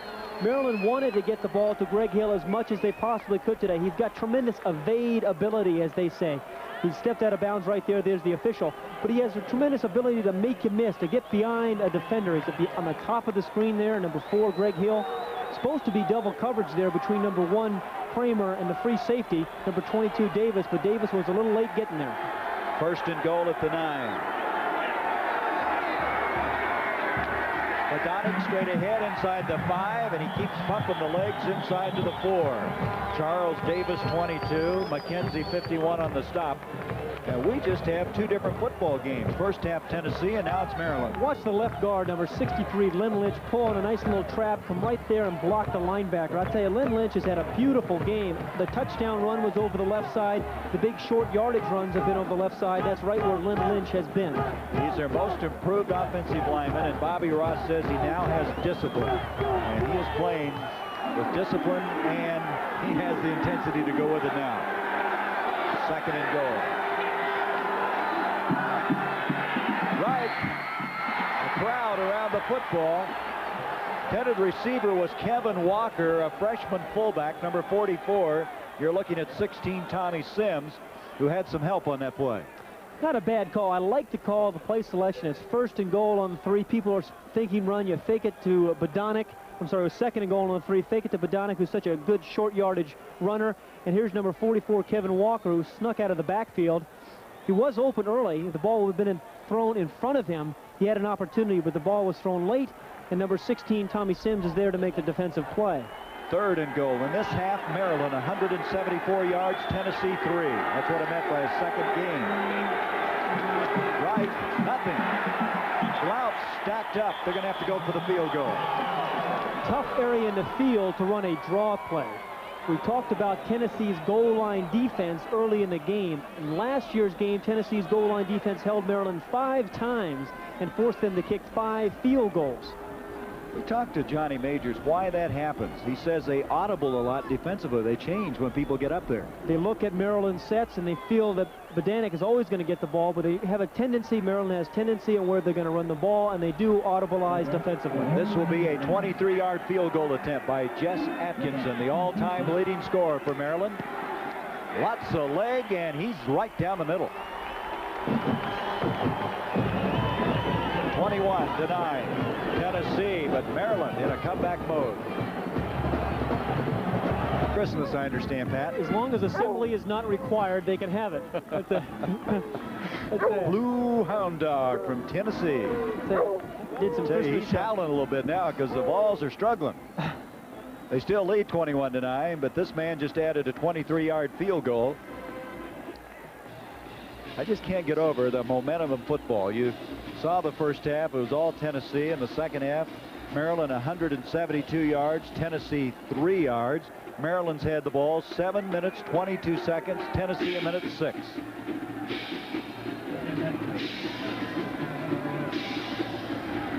.6:32 left in the third quarter. Atkinson hit it very well. Konuska will not bring it out. Tennessee will have it at the 20-yard line. Christmas Day on CBS. Hope you'll be with us. You'll see the annual Blue-Gray football game. Then the NBA on CBS. The Dr. Julius Irving will take the 76ers against Kelly Tripucka and Isaiah Thomas, the Pistons of Detroit. And it should be a very, very entertaining Christmas Day. We hope you'll be with us. Here it's important for Tony Robinson, the quarterback, who had that excellent first half audibilized, and to kind of seize control of the game here and go back to do what he did so well in the first half, calling the right audible. Robinson giving off to Jones. Jones with a flag on the play has a first down.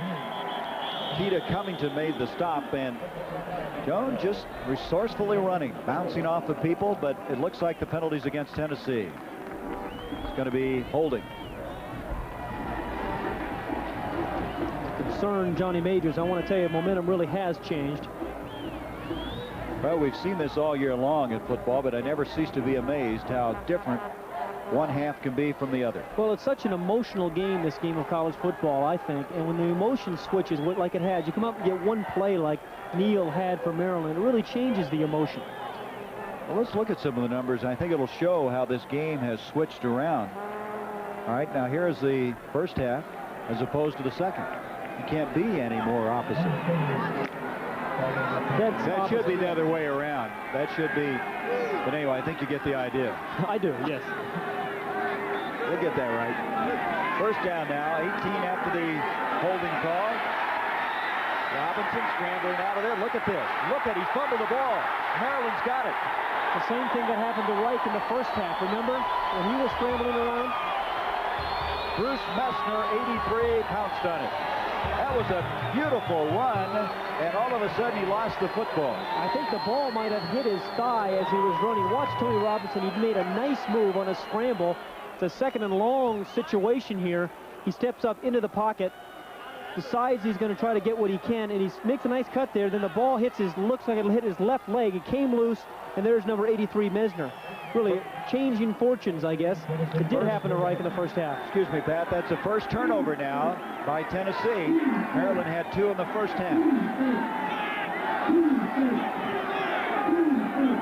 First down now from the 23. 21-9, Tennessee. Bogdanik against the grain. They're trying to strip the ball from him. But he held on to the 18, a gain of 5. Second down 5. Now we're going to work on this graphic. We're going to bring it back. We had some guys across the border didn't come back in time. And here is what we were trying to show you. First half, all Tennessee. Second half, all Maryland. Got that? Yeah, I do. And the changing, I think, has been the adjustment the offense of Maryland has had of really running the ball inside, which is their forte. Second and 5 for the Terps. Bogdanik, the workhorse. Look at this ad-lib effort. He's ladled the ball to Abdur-Rauf.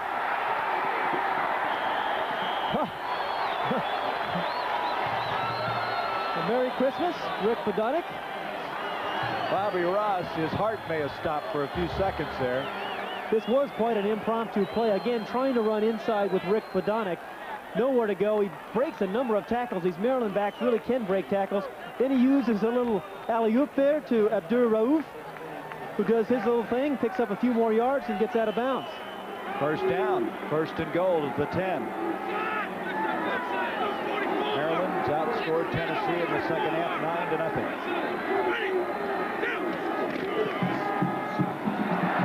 Give to Neal. Neal's to the 2-yard line. Vince Clark made the stop. He is explosive. Tommy Neal is. And did you notice that he already gained 5 or 6 yards before any of the Tennessee defenders even touched him? Wow, you don't think this isn't a rough game? Look at that face mask. Boy, there's a lot of time left in this game. 4:45 in the third. 2nd and goal at the 3. Tennessee, who led 21-0 at half, hanging on right now, protecting a lead that's now diminished to 21-9. Timeout, Reich and Maryland. It's a heady call by Reich because the delay of game penalty was just about to be called on them. At the 4:30 mark, the Terrapins are going to talk it over. 2nd and goal from the 3. Closely. 4 minutes and 30 seconds left in the third quarter. After Tennessee led at half 21-0, they have been scored on and now are in danger again. 2nd and goal from the 3 for Maryland. 3 tight ends are in. Neal, Bodanik, the running backs.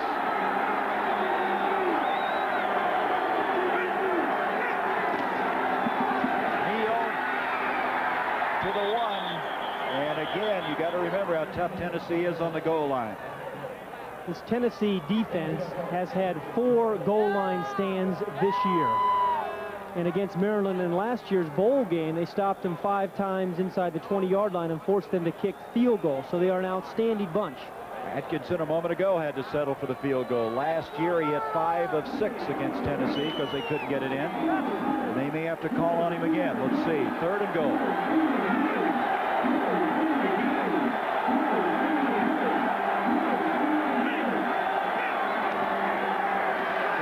Touchdown.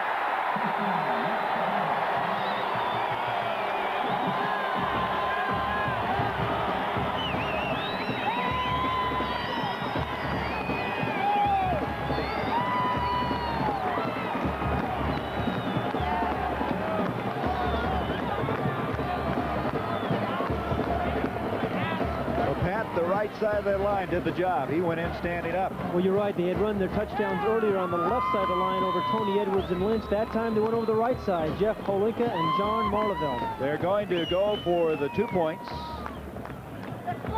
Let's take a look on the right side. This is where they're going to go this time, right over the tackle, John Marleveld and Jeff Holinka. Again, Bodanik is such a good short yardage runner. It's his 16th touchdown this season. And they know he's going to get it, but they couldn't stop him. Going for 2. It's 21-15 Tennessee. Greg Hill comes in motion. Right, pitching back. Oof, boy, what a stack up on Bodanik that time by Carl Zander. So it remains 21-15. Going to show you some of the trench warfare that's going on when you get down to the goal line. Here's the touchdown earlier by Bodanik over the right side. Good offensive line search on the 2-yard line. He wasn't even touched. And then you're going to get a look here at some low look at the trenches of that Tennessee defense. They're trying to bury themselves, come underneath, get penetration, just disrupt the timing of the Maryland offense. But they could not do it there as Bodanik went in standing up, really was not touched. And then we had a look at the 2-point play. Now, Bodanik has been very good on 2-point plays. He's actually run 3 of them in this year, and they wanted to go to him again. But there's Carl Zander, number 45, was on an excellent day, really just knocked him off his feet and kept him out of the end zone. It's one of the few times Bodanik has ever bent backwards. He's always falling forward. Well, they are capitalizing on that fumble. Had to only move the ball 23 yards. It's now 21-15. And the flag of Maryland is being held very proudly right now.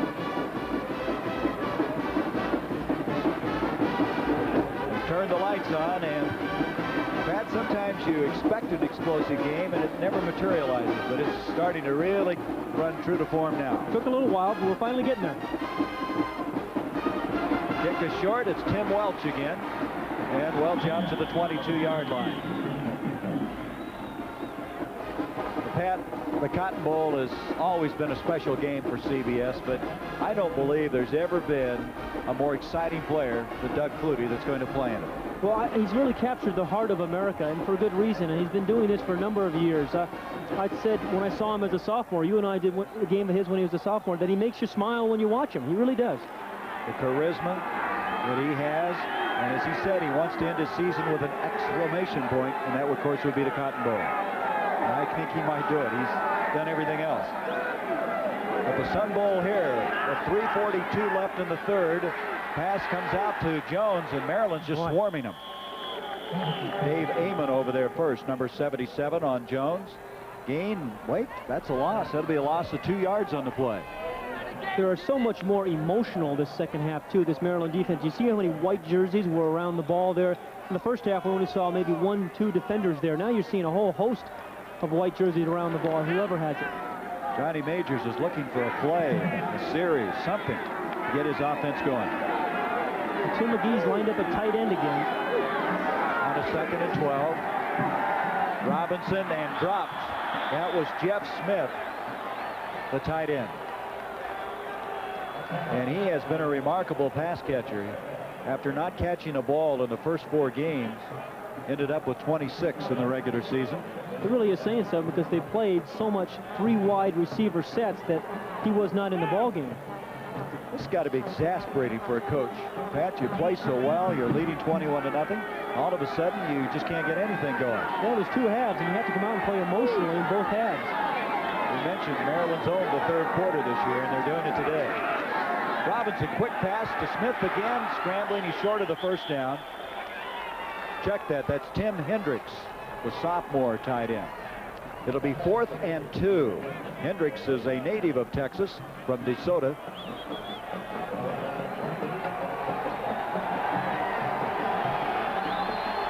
And so Tennessee has stalled again, and Colquitt will come in to punt. He is the nephew of Craig, the outstanding punter for the Pittsburgh Steelers. In fact, he broke a lot of his uncle's records.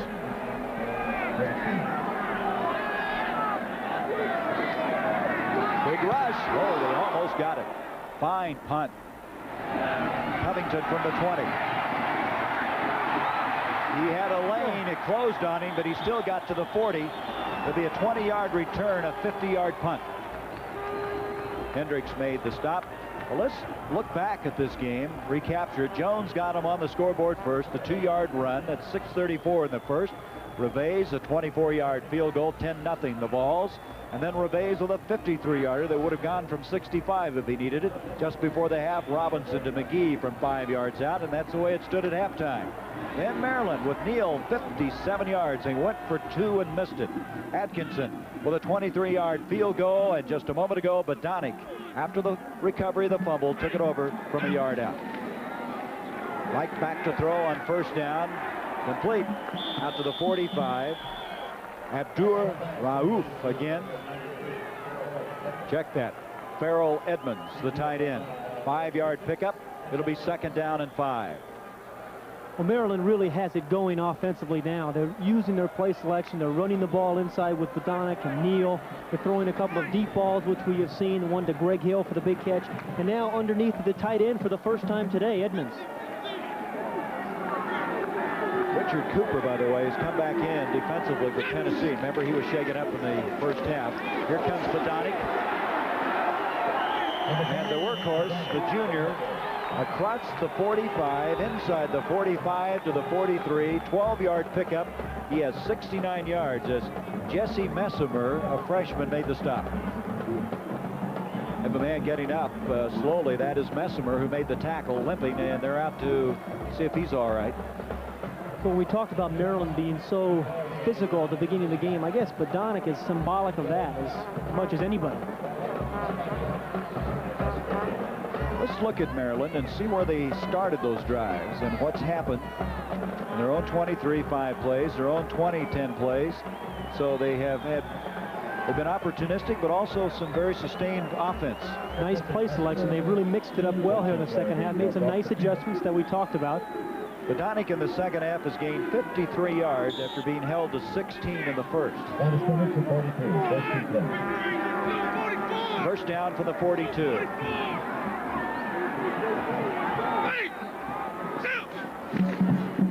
Play action by Reich. He's in trouble. Down he goes. That's the 4th sack. Reggie McKenzie, number 51. Boy, he had his tight end open. Edmonds, number 93, running wide open over the middle. He just didn't have the time to get the ball to him. They're trying to buy himself a little bit more time by rolling him out after a play-action fake. Again, they've been running the ball so well, you'd think he'd have a little bit of time. But again, the outside pressure there by McKenzie. The outside linebackers of Tennessee, Gary, have played so well here today. McKenzie and Jones, the guys you're talking about at Tennessee. There's the time left in the third. Second down now and 14 after that sack.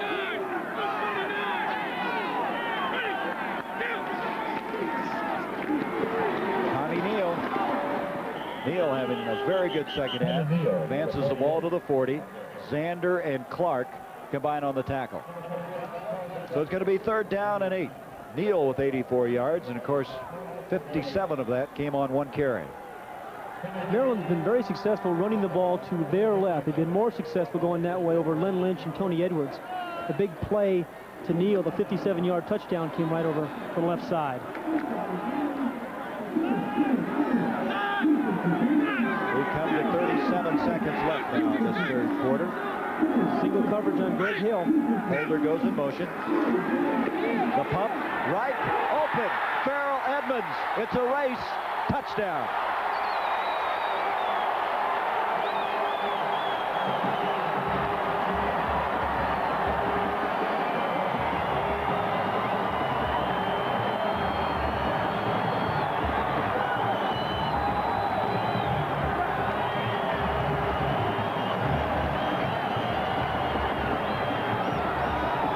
It's tied up. Bobby Ross will go for one. This is becoming old hat to his team. Trailing at halftime, 31-0 against Miami, coming back. That's right. And now 21-0 here. They can take the lead at this point, and Atkinson gives it to him. The touchdown throw from Reich was a nice read. There was a blitz coming up. He read the blitz. You're going to see him call a little audible. You can see he's facing some traffic. There's a lot of people in his face, but he has the presence, and he's got a pretty big target in his tight end, Edmonds, who is 6'5".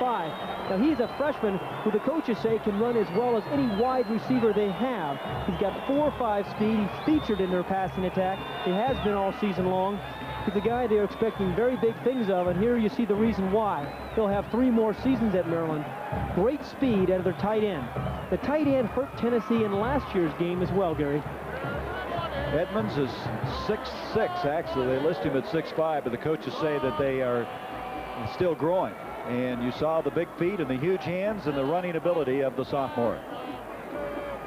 So it's going to be 22-21, and for the first time, Maryland is on top. And I'll say it again, Maryland has been outstanding all year long in the third quarter. And of course, the flip side of that, Tennessee has been poor in the third quarter. They both lived true to form today, haven't they? Atkinson's been busy in the second half.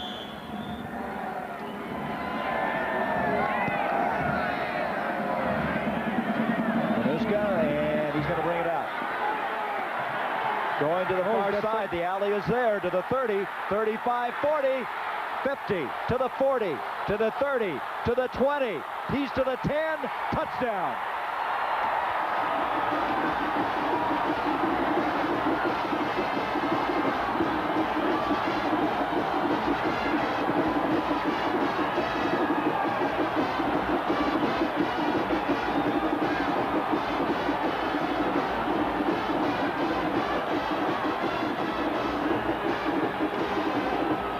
Just a few minutes ago, this man was the hero. A 40-yard touchdown strike, and seconds later, this man, Panuska, has turned it around for Tennessee. Here's a look at it. I've always been impressed with Johnny Major's special teams. He spends so much time on his kicking game. Pete Panuska takes it 4 yards deep in the end zone. There was a wall, Gary, we both saw it right from the very beginning. It was beautifully set up. But then he has the speed to outrun an awful lot of defenders. Right here, you're going to see him get ticked right there, but he kicks right through it and gets into the end zone. But Johnny Majors has always been known for his special teams. He is stressed that for many, many years. Now, that will be recorded as a 100-yard kickoff return, but he took it 4 yards deep, but the NCAA does not credit any of the yardage in the end zone.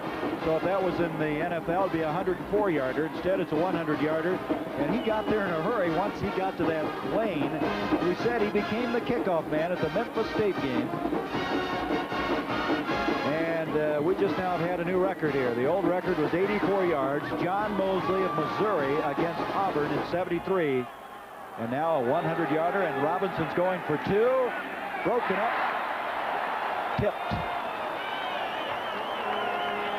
27-22. And Tennessee has had no offense from the line of scrimmage, but that kickoff return got them the lead again. Well, what has changed hands, what, 3 times now? In last year's game, it changed hands 8 times. Here's a look at the 2-point conversion by Robinson. The ball was tipped before he had a chance to get the ball to Tim McGee, who he was trying to get to. It lined up in a tight end position. He was well covered by 2 linebackers anyway. Chick Fawcett, number 11, tipped the ball. Johnny Majors wanted this game for his senior class. That's his offensive coordinator, Walt Harris, talking, and it's just amazing. You have all that going for you, and then a guy returns a kickoff against you. You wonder if you're maybe a little bit caught napping your special teams. That can happen to you. Boy, he had a beautiful wall. You know, we saw that set up right from the very beginning, didn't we? Got to what a lot of people refer to as the picket line on that side. We were just speculating how quickly he ran the 104 yards. We're saying about 12 seconds. He didn't waste any time because there's 10 seconds still left on the scoreboard clock. Reveiz, Nikita Covington, and they're going to tell him to stay there. I don't know why. Panuska just ran one back. Let's take another look at a 100-yard run by Pete Panuska. He sets a Sun Bowl record here again. Again, Johnny Majors, great on special teams. This was set up right from the very beginning. A beautiful picket line. He is not even touched until he gets to over midfield. He's down to about the 30-yard line. He gets nicked right here on leg, but he does kick through it. That is excellent, excellent special teams. And you'd be amazed how many times special teams can win or lose you a football game. And we the may have some play. more records yet. That was a new record. We may have some more before it's all over. From the 20-yard line, we still have 10 seconds left in this third quarter. 27-22, Tennessee. Badonic hit by Dale Jones. Advancing out to the 22-yard line, and that ends the third quarter. 27-22, Tennessee. We'll return after this commercial break and a word from your local station. Texas, the Sun Bowl, a record crowd of 50,000 plus, and they're seeing an offensive explosion. And we just want to wish you all happy holidays here from our CBS crew. What a game we have as CBS starts its bowl coverage. We began the fourth quarter, Tennessee with a 27-22 lead. 2nd and 8. Maryland has the ball at the 22. Badonic and Neal in the backfield. Wright with pressure. Buried. Reggie McKenzie, 5th sack. That shows you some of the emotion. Well, we said offensive explosion. We're going to document that. Look at this. Maryland, most of that, of course, coming here in the third quarter. You looked better when you were cheering. And here is the record. Mississippi State, 499 yards. Is that possible to get in the last 15 minutes? Catch up to that? Maryland has that kind of team. Yes, they can. We're going to have now 3rd down and 11 after that 5th sack. Wright backs off, and we have a penalty flag. Somebody moving. But if he's the flanker, he is allowed to move and get back, and Frank Reich should have stayed underneath the center. Because the defensive linemen for Tennessee are saying that Reich drew them offside.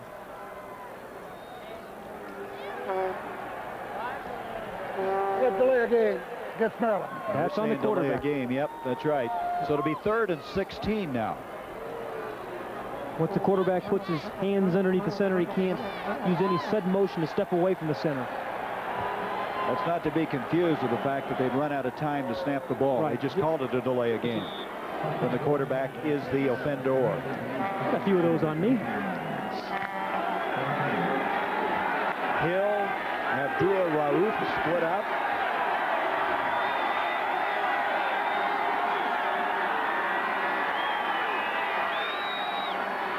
Wright will set up at the 3. Rauf wide open. On target, 1st down. Tommy Sims defending a 22-yard completion. And just like that, they're out of a hole. You know, coming into the game, the coaches said of Frank Reich that he had really a strong arm, that he was a superb thrower. They likened him to Boomer Esiason. We've only seen him throw the ball downfield a couple times today, but here he throws the ball beautifully downfield. Abdul Rauf found a little dead spot there in the zone. Watch him step forward, all the weight shifts. The ball's got some hum on it. Right there, Abdul Rauf steps in front and catches the ball. Abdul Rauf was an outstanding high school quarterback, the player of the year in the Baltimore area. Nodding out across the 40 to the 42-yard line. McKenzie and Dale Jones on the stop. 2nd down and 6. Well, we just had another Sun Bowl record that has been brought to our attention. Maryland set a record for points scored in the 3rd quarter. You're going to have to rewrite that book after this game is over. 2nd down. Let's make it about 5 yards to go. Reich. Rauf again. Kramer defending on the play. It's a 1st down. The fastest man on the team is this guy, 87. And that's why you said there is a lot of cushion there, as you see, for Abdul Rauf, but you hit the nail on the head. He's the fastest man on the team. They say he runs a 4.340, which, believe me, is awfully fast, so you have to respect him. Pat, that's interesting because a lot of people talk about running 4.4s, but there's very few guys that even run 4.4s. If he's in the 4.3 category, that's Swift. I'm always suspicious of those 4.3s. On a 1st down, Reich. Oh, the tight end's open. And off the hands, and was it caught? No. Off the deflection.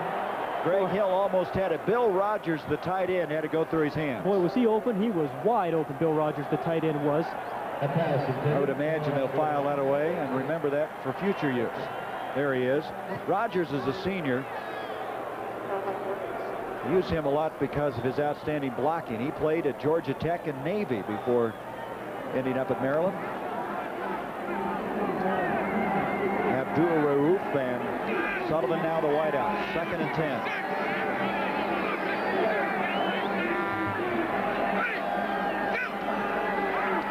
Reich with some pressure.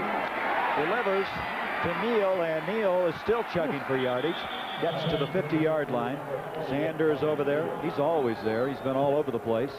That's some top defensive player. Determination on Tommy Neal's part, though. He didn't gain much, but I'll tell you what, he's fighting for every inch of it. It's going to be 3rd down. Still 6 yards. Let's make it 7 yards to go. Reich did one nice thing, though, there. He avoided the sack. That time he had Dale Jones on a blitz and Reggie McKenzie, and they've gotten to him a couple times today. But that time he dumped the ball off to Neal. Did not pick up much, but he avoided the sack. Reich has done everything better in the 2nd half. We'll talk about that in a moment. 3rd and 7. Farrell Edmonds, he better tuck that ball away. It's another 1st down for Maryland. With that completion, Reich is now 9 of 12 in the 2nd half after hitting only 7 of 14 in the 1st half. Remember how hot he was in the 2nd half against Miami? Remember, he was 12 of 15. Here, this is a very good throw by Frank Reich, intelligent throw, because double coverage on the outside receiver. It leaves a single coverage on the tight end. He found the open man. Good, heady play by Reich. There's the comparison up to the moment. The 1st half, remember, it belonged to Robinson. The 2nd half belongs to Frank Reich.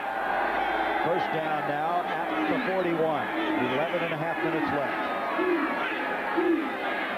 They might be blitzing here. Hand off to Neal. Flag on the play, and Neal to the 36-yard line.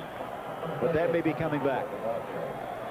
Flag's down in holding territory. That's right. And that's what it's going to be, I believe. Paul Schmidt indicating thusly. Remember that 3rd down pass? The Reich threw inside the 5. It looks awfully big right now, doesn't it? It looked like they might have to punt trailing 27-22. They still have the football now at the 11-20 mark.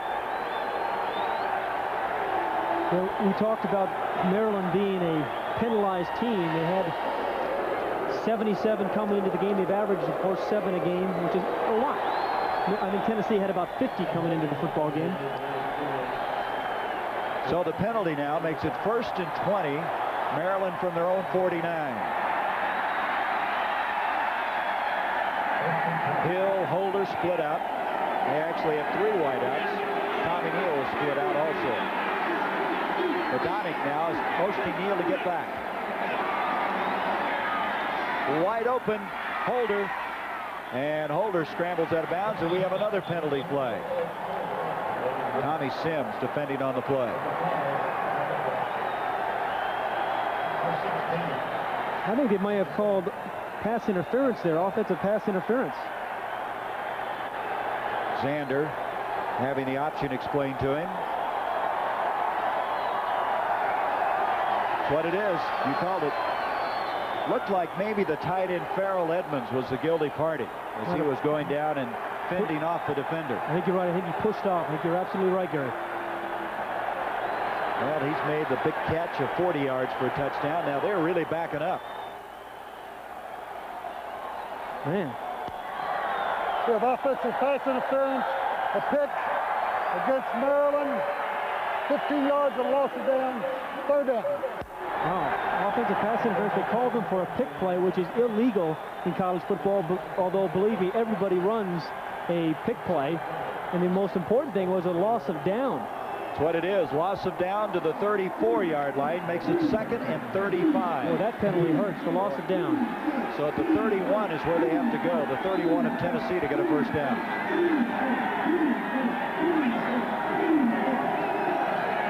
Right, lots of time. Greg Hill, 45. He's still going to be about 10 yards short of the 1st down, but that gets a lot of it back. Zander making the tackle. I think Tennessee is better off putting pressure on Frank Reich. That time they only rushed 3 and dropped off 8 in coverage, but when Reich has been under duress, he has not thrown the ball well. Take a look at number 4, Greg Hill. They say he has great evade ability. He misses number 1, Kramer, right there. Again, a big dead spot in the area, and that should be a linebacker's area. You saw 45 Zander come into the picture late. That should be a linebacker's responsibility there over the middle. 24-yard completion. They still have 3rd and 11. Hill 4 catches for 70 yards.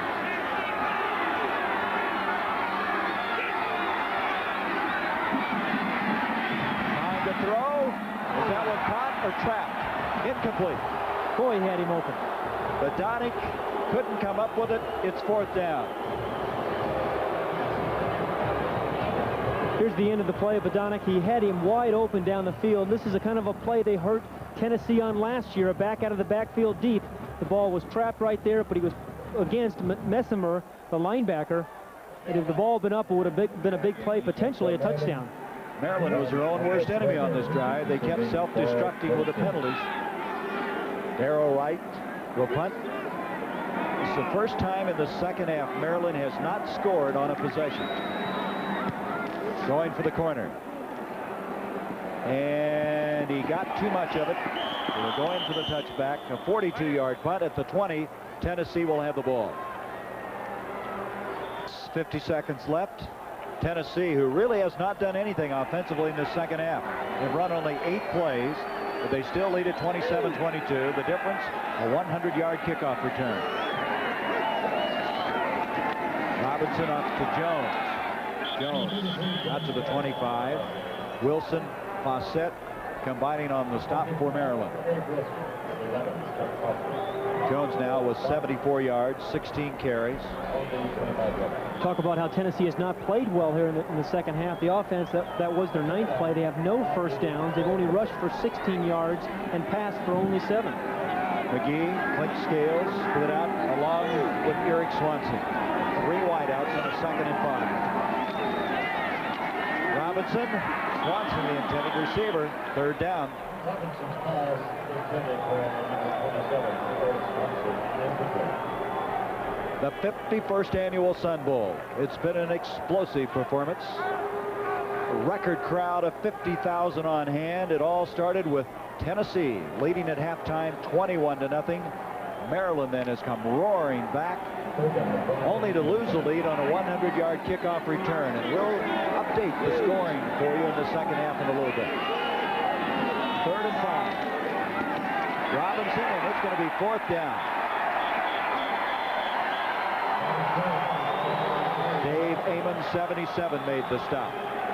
So at the 9-minute mark, Tennessee's going to have to punt the football. The second half scoring, let's look at it. Explosively, Tommy Neal went 57 yards. They went for 2, they missed it. 21-6. Atkinson kicked a 23-yard field goal. It was 21-9 at that time. Continued on, but Donick, after a fumble recovery, took it over for 1 yard.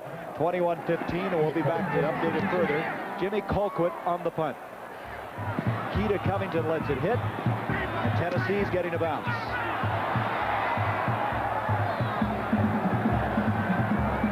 To the 20-yard line, but there is a penalty flag clear back at the other end. That would be a 50-yard, 58-yard punt if that holds. And so then, with 10 seconds left in the third quarter, Panuska set a Sun Bowl record, going 100 yards, and Tennessee regained the lead, 27-22, and that's where we are right now. The penalty is going to go against Tennessee. Boy, that's a break because they had a 58-yard punt there, too. Remember, they got the big roll there, so now they're going to make them punt it again. So I bet you Maryland picks up maybe 20, 25 yards on the penalty. We've had 2 football games. We've had all Tennessee in the first half. The second half, Maryland has dominated. Boy, Maryland has been a second-half team all year long. Tremendous comeback from behind win against Miami. Paul Schmidt from the Southern Independent Conference is resetting the football after the penalty. Let's listen to him. We have a 15-yard face mask against Tennessee. Be half the distance to the goal. We're playing 4th down. I tell you, that could really be big because Colquitt now has to punt from the end zone, and he had a 58-yarder wiped out. And Covington now is lined up on the 50-yard line to receive the punt.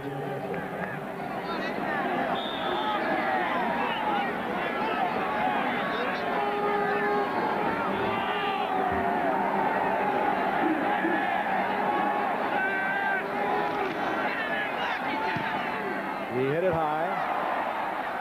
Covington's going to let it hit, and this time Maryland gets the break. It'll be down at the 45-yard line. Maryland, excellent field position. Maryland trailing 27-22. They have the ball at Tennessee's 43-yard line. 8 minutes left in the game. The senior Frank Reich on the receiving end is Sean Sullivan, 89, a gain of 3, 2nd and 7. We talked about the importance of the penalty on that punt a moment ago where Tennessee was called for face masking. Had there not been a penalty, Maryland would have had the ball on their own 20. But because of the penalty, they had a punt again. They got the ball on the 43. There's a difference in 37 yards. From the 40, Mike Swanson, our statistician, coming up with that information. Always right on. We're very, very happy that his mother is feeling so much better. Home from the hospital. Donick. Oh. There's some of that physical football we've been talking about. Zander on the stop. And a gain of 3 and 3 hard-earned yards. It's going to be 3rd down coming up. 3rd down and 4. A very big 3rd and 4 situation with 7:37 left in the game. Maryland trailing by 5. This guy Zander seems to epitomize that physical play of Tennessee. He spearheaded it all afternoon. Hill, Holder split out. Here we go, 3rd and 4. Crosses him up with Tommy Neal. They expected the pass, and they run it, and Neal's got it. That is a terrific call. I mean, particularly when it works. I tell you, Bobby Ross, terrific play selection here. On 3rd and 4, it's a gamble. You have to admit, if it doesn't work, people say, what in the heck you doing running the ball on 3rd and 4 situation at a critical part of the game? But it was the right call at the right time. 10-yard pickup. Blount, Neal in the backfield. Neal now with 93 yards on the afternoon and only 10 carries. This is Blount. And Blount to the 20-yard line, a couple of yards short of the 1st down. The big physical offensive line of Maryland seems to be wearing that defense down. Remember, Tennessee's defense has been on the field an awful lot the second half because their offense has done nothing. And this is what concerned Johnny Majors at the beginning of the game. And what Bobby Ross felt he could do was control the line of scrimmage. Johnny Majors talked about being more physical in Maryland. They preached that all week long. They started out that way, but it's kind of gone backwards for them in the second half. Abdur Rauf in motion. Pitch back, comes to Blount. And he's going to be short of the first down. The big physical offensive line of Maryland seems to be wearing that defense down. Remember, Tennessee's defense has been on the field an awful lot the second half because their offense has done nothing. And this is what concerned Johnny Majors at the beginning of the game. And what Bobby Ross felt he could do was control the line of scrimmage. Johnny Majors talked about being more physical in Maryland. They preached that all week long. They started out that way, but it's kind of gone backwards for them in the second half. Abdur Rauf in motion. Pitch back, comes to Blount. And he's going to be short of the first down. He's at the 19-yard line, has to get to the 18. McKenzie popped him out. The center from Maryland, All-American number 70, Kevin Glover, he's had a heck of a day. He's had a heck of a season, as a matter of fact, one of the captains of the Maryland team. Watch him dominate right there. Fred Bennett, number 95. He gets right into him. Remember, in college football now, you can extend your hands there. And look, he's just dominating the nose guard, Bennett. You can't get much better out of your center than that. Talked about Glover's good feet. You could see it in action there. Third down, a yard to go. Badonic diving. Did he get it? Zander met him midair. Interesting decision for that man right there, Bobby Ross, if he did not make it in his fourth down. They're going to measure.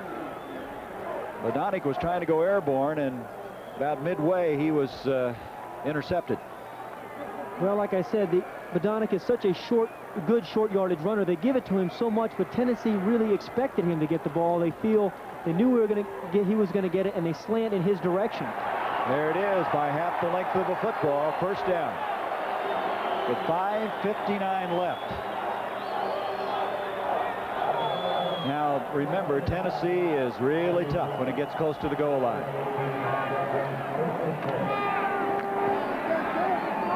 Haraka now has come in at tackle for Maryland. Marleveld is checked out.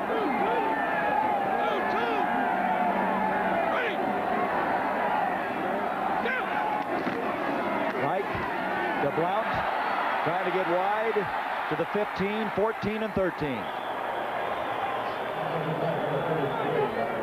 That was Charles Davis, 22. Tommy Sims from the cornerback that knocked him out. It's one of the few times we've seen Maryland have any success running the football outside. It wasn't designed to go out that way, but he bounced it out, Blount did, and picked up a nice little gain. Well, they said he didn't go out of bounds. The clock is still running with 5:10. The ball now at the 12-yard line. Second down and 4. Tennessee likes to blitz down this area of the field.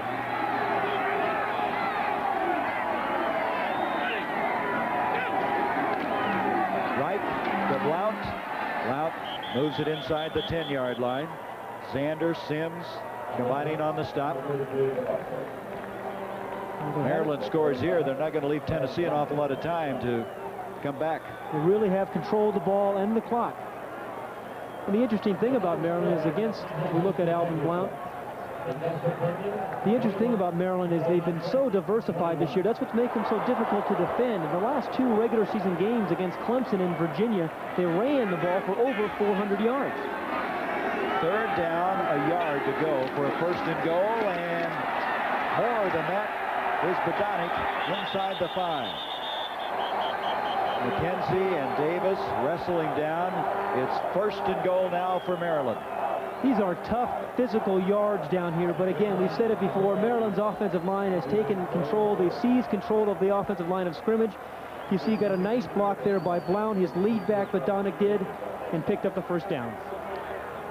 Badonic has 86 yards, Neal has 93, and Blount 77. The trio with a great balance. They spread it around, and they complement one another. First and goal at the 3. That's Rogers in motion. And Blount is straightened up by Messimer, 46. You can hear that collision clear up here. Well, remember last year's game, if Maryland had been able to score a touchdown rather than kick those 5 field goals, that would have won the football game. But Tennessee's great goal line defense. We mentioned they had 4 goal line stands this year. There's number 46, Jesse Messimer. This is just gut check time down here. This is where you just have to be a little bit more aggressive and physical and want it more than the offense. Speaking of physical, did you see Tommy Sims come in on that play? 2nd and goal for 2. Badonic, he's not in. 3rd and goal. Vince Clark, 29, made the stop. Perhaps Tennessee really, though, should call a timeout here, though, too, to save it in case they do score. And they'll give their offense a little bit more time once they get the ball back. 2:46 left in the game. The goal line defense of Tennessee, this could be it for them. 27-22, Tennessee.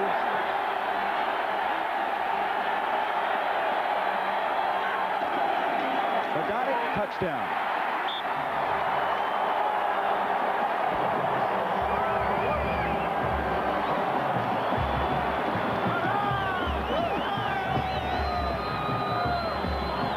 Now they're going to go for 2 points, I think, to go up by 3 if they can make it.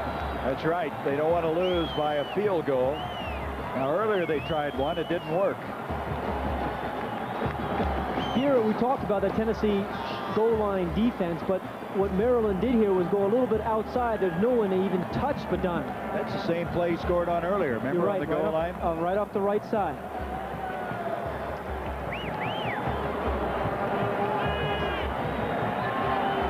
They've moved the ball to the left side. Not to the hash, but left of center. That's their option where they want to take it.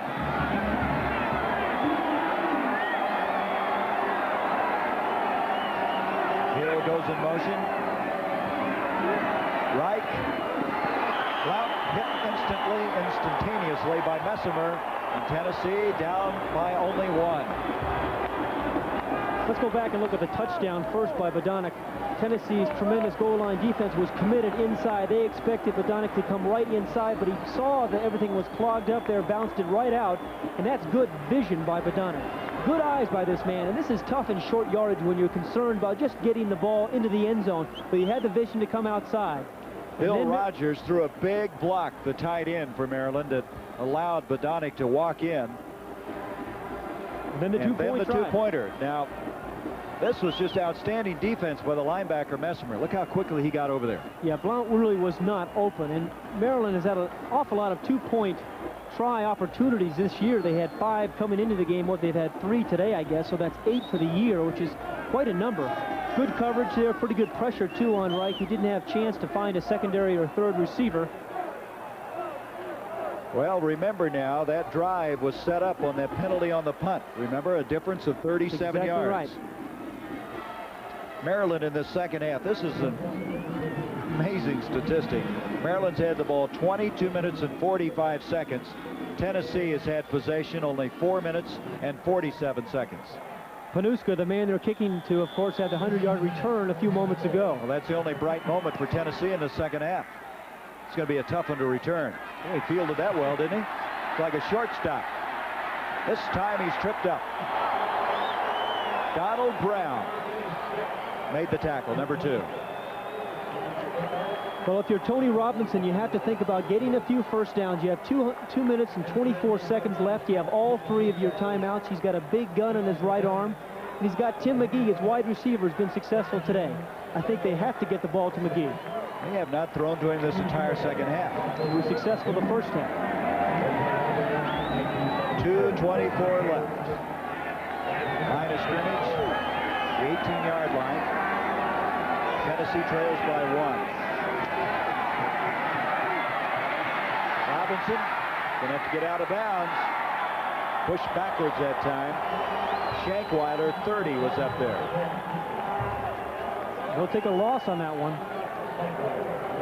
Loss of 6 yards to be exact. And now Maryland comes in with their nickel defense. And the time of possession, the second half, has been absolutely remarkable, hasn't it?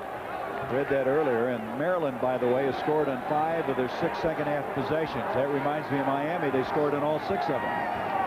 I think Bobby Ross has to do something to start the game. He's got his second half down pat. He's just starting the third quarter. Robinson, that's a big completion. McGee, first down, 21 yards. He is their big play man. He is their man they have to get the ball to because he's so good after he catches the ball. He's right there in the slot formation. He's like a little tight end come in the slot. Just finds a little dead spot there, throttles down, waits for the ball to come in. Very easy, steps out of bounds and stops the clock. Heady play by McGee. From the line of scrimmage, that's the biggest play Tennessee's had in the second half. 21 yards.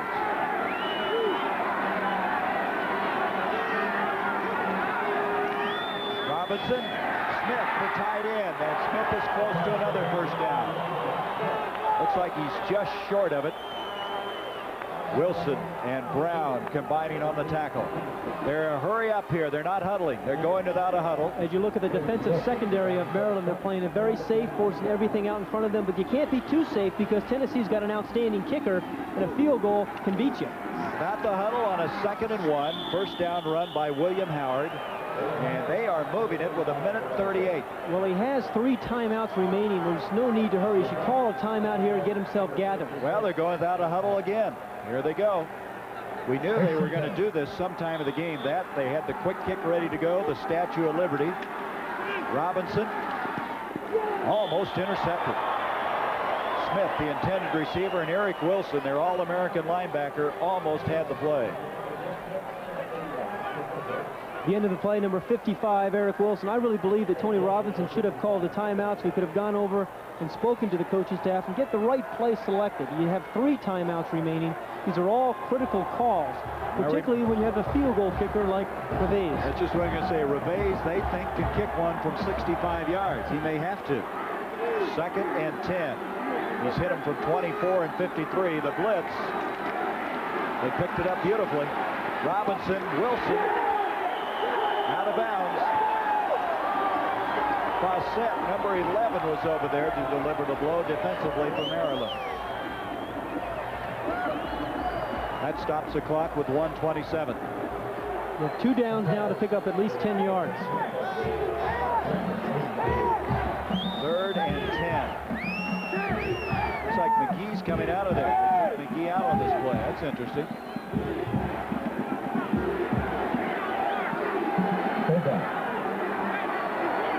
Third and 10. Robinson. The catch is made by Eric Swanson, first down. And they're getting close to field goal range. A 15-yarder. Swanson is hurt.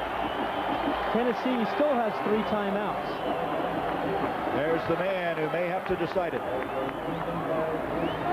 Man shaken up. We have a stoppage of the clock. A timeout, 1:20. The Vols trail by 1. They're on the move. 27, Maryland, but Tennessee on the move. They have a first down at the Maryland 39. They have 2 timeouts left and 1:20. And they have one of the fine field goal kickers in the nation awaiting an opportunity.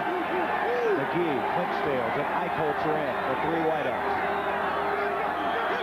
A penalty flag. Wilson was jumping up in there, the linebacker, and he got some movement out of Bill Mayo, the guard for Tennessee.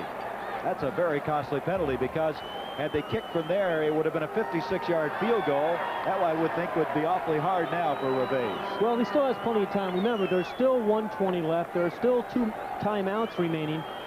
Actually, A dead ball. Actually, Illegal procedure against Tennessee. Lineman moving. even has time to run the football here. A draw call would not be a bad call in this situation. Reveiz this year beat Georgia Tech on a field goal.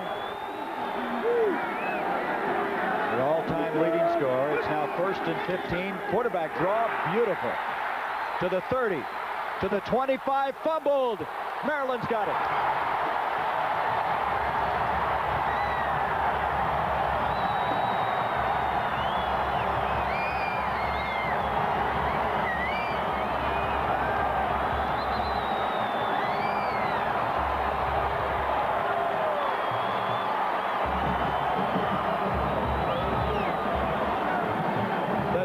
Time today that Robinson has fumbled running the ball in the open field.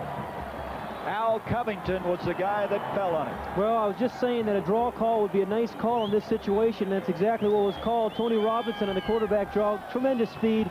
I'll tell you what, it's a sad moment for this young man because he's played so well. He's hit extremely hard there. The ball popped out, and Al Covington, the free safety, the all-conference free safety for Maryland, made the recovery.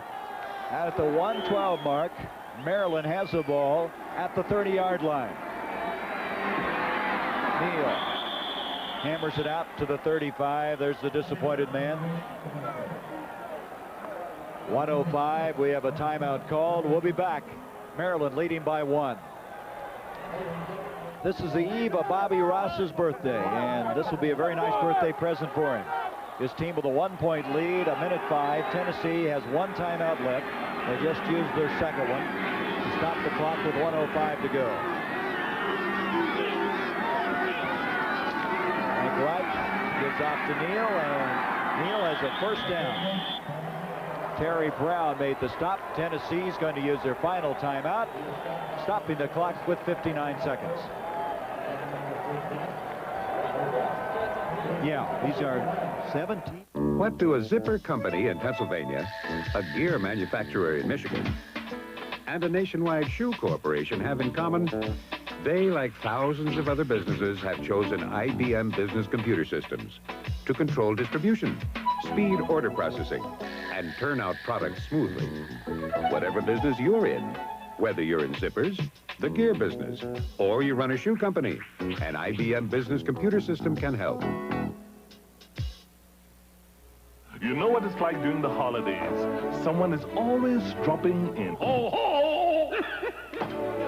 As always. The Chevrolet most valuable players of the game. For Maryland, Rick Bodanik, who had 88 yards and 2 touchdowns. For Tennessee, Carl Zander, 3 solos, 17 assists, 1 tackle for a loss. A check in the amount of $1,000 will be donated by Chevrolet. Wright goes back, drops down. No timeouts remaining for Tennessee. What a battle this has been. Bobby Ross, who will be 48 years old tomorrow, has won his 9th game. The first time he's been able to accomplish that feat. He has moved to a new plateau in Maryland football. Winding of the clock is down. His first bowl win. Johnny Majors, on the other hand, this team will finish 7-4-1, and both of these teams are going to figure very prominently next year. They should be outstanding. They could be very easily rated in the top 10, both of them in preseason polls. Well, the big play that ended it all as far as Tennessee was concerned was this quarterback draw by Tony Robinson. He was on his way for a first down and at least a field goal opportunity, but all of a sudden the ball was jarred loose. Bone-crunching tackle. Covington was able to fall on it. And then the winning touchdown was Bodanik, who had 2 of them today, and both of them the same play off the right-hand side. He, of course, is one of our MVPs. Maryland winning this one 28-27. So they're going to fall on it. It's all going to be over. Wright touching down. Pat, your last thoughts. These teams are going to be very fine teams next year. Both young teams. Maryland is dominated in the second half. And Bobby Ross is victorious. The Terrapins have defeated the Vols of Tennessee. Johnny Majors disappointed. Don't forget tomorrow, coming up on CBS, the NFC wild card game from Anaheim, the Giants and the Rams, 3 o'clock Eastern. CBS Sports presents the 1984 Sun Bowl. It's been a presentation of CBS Sports, 28-27, Maryland. Fly the friendly skies of United, serving more of the nation's top 100 business centers than anyone. You're not just flying, you're flying the friendly skies. Every month.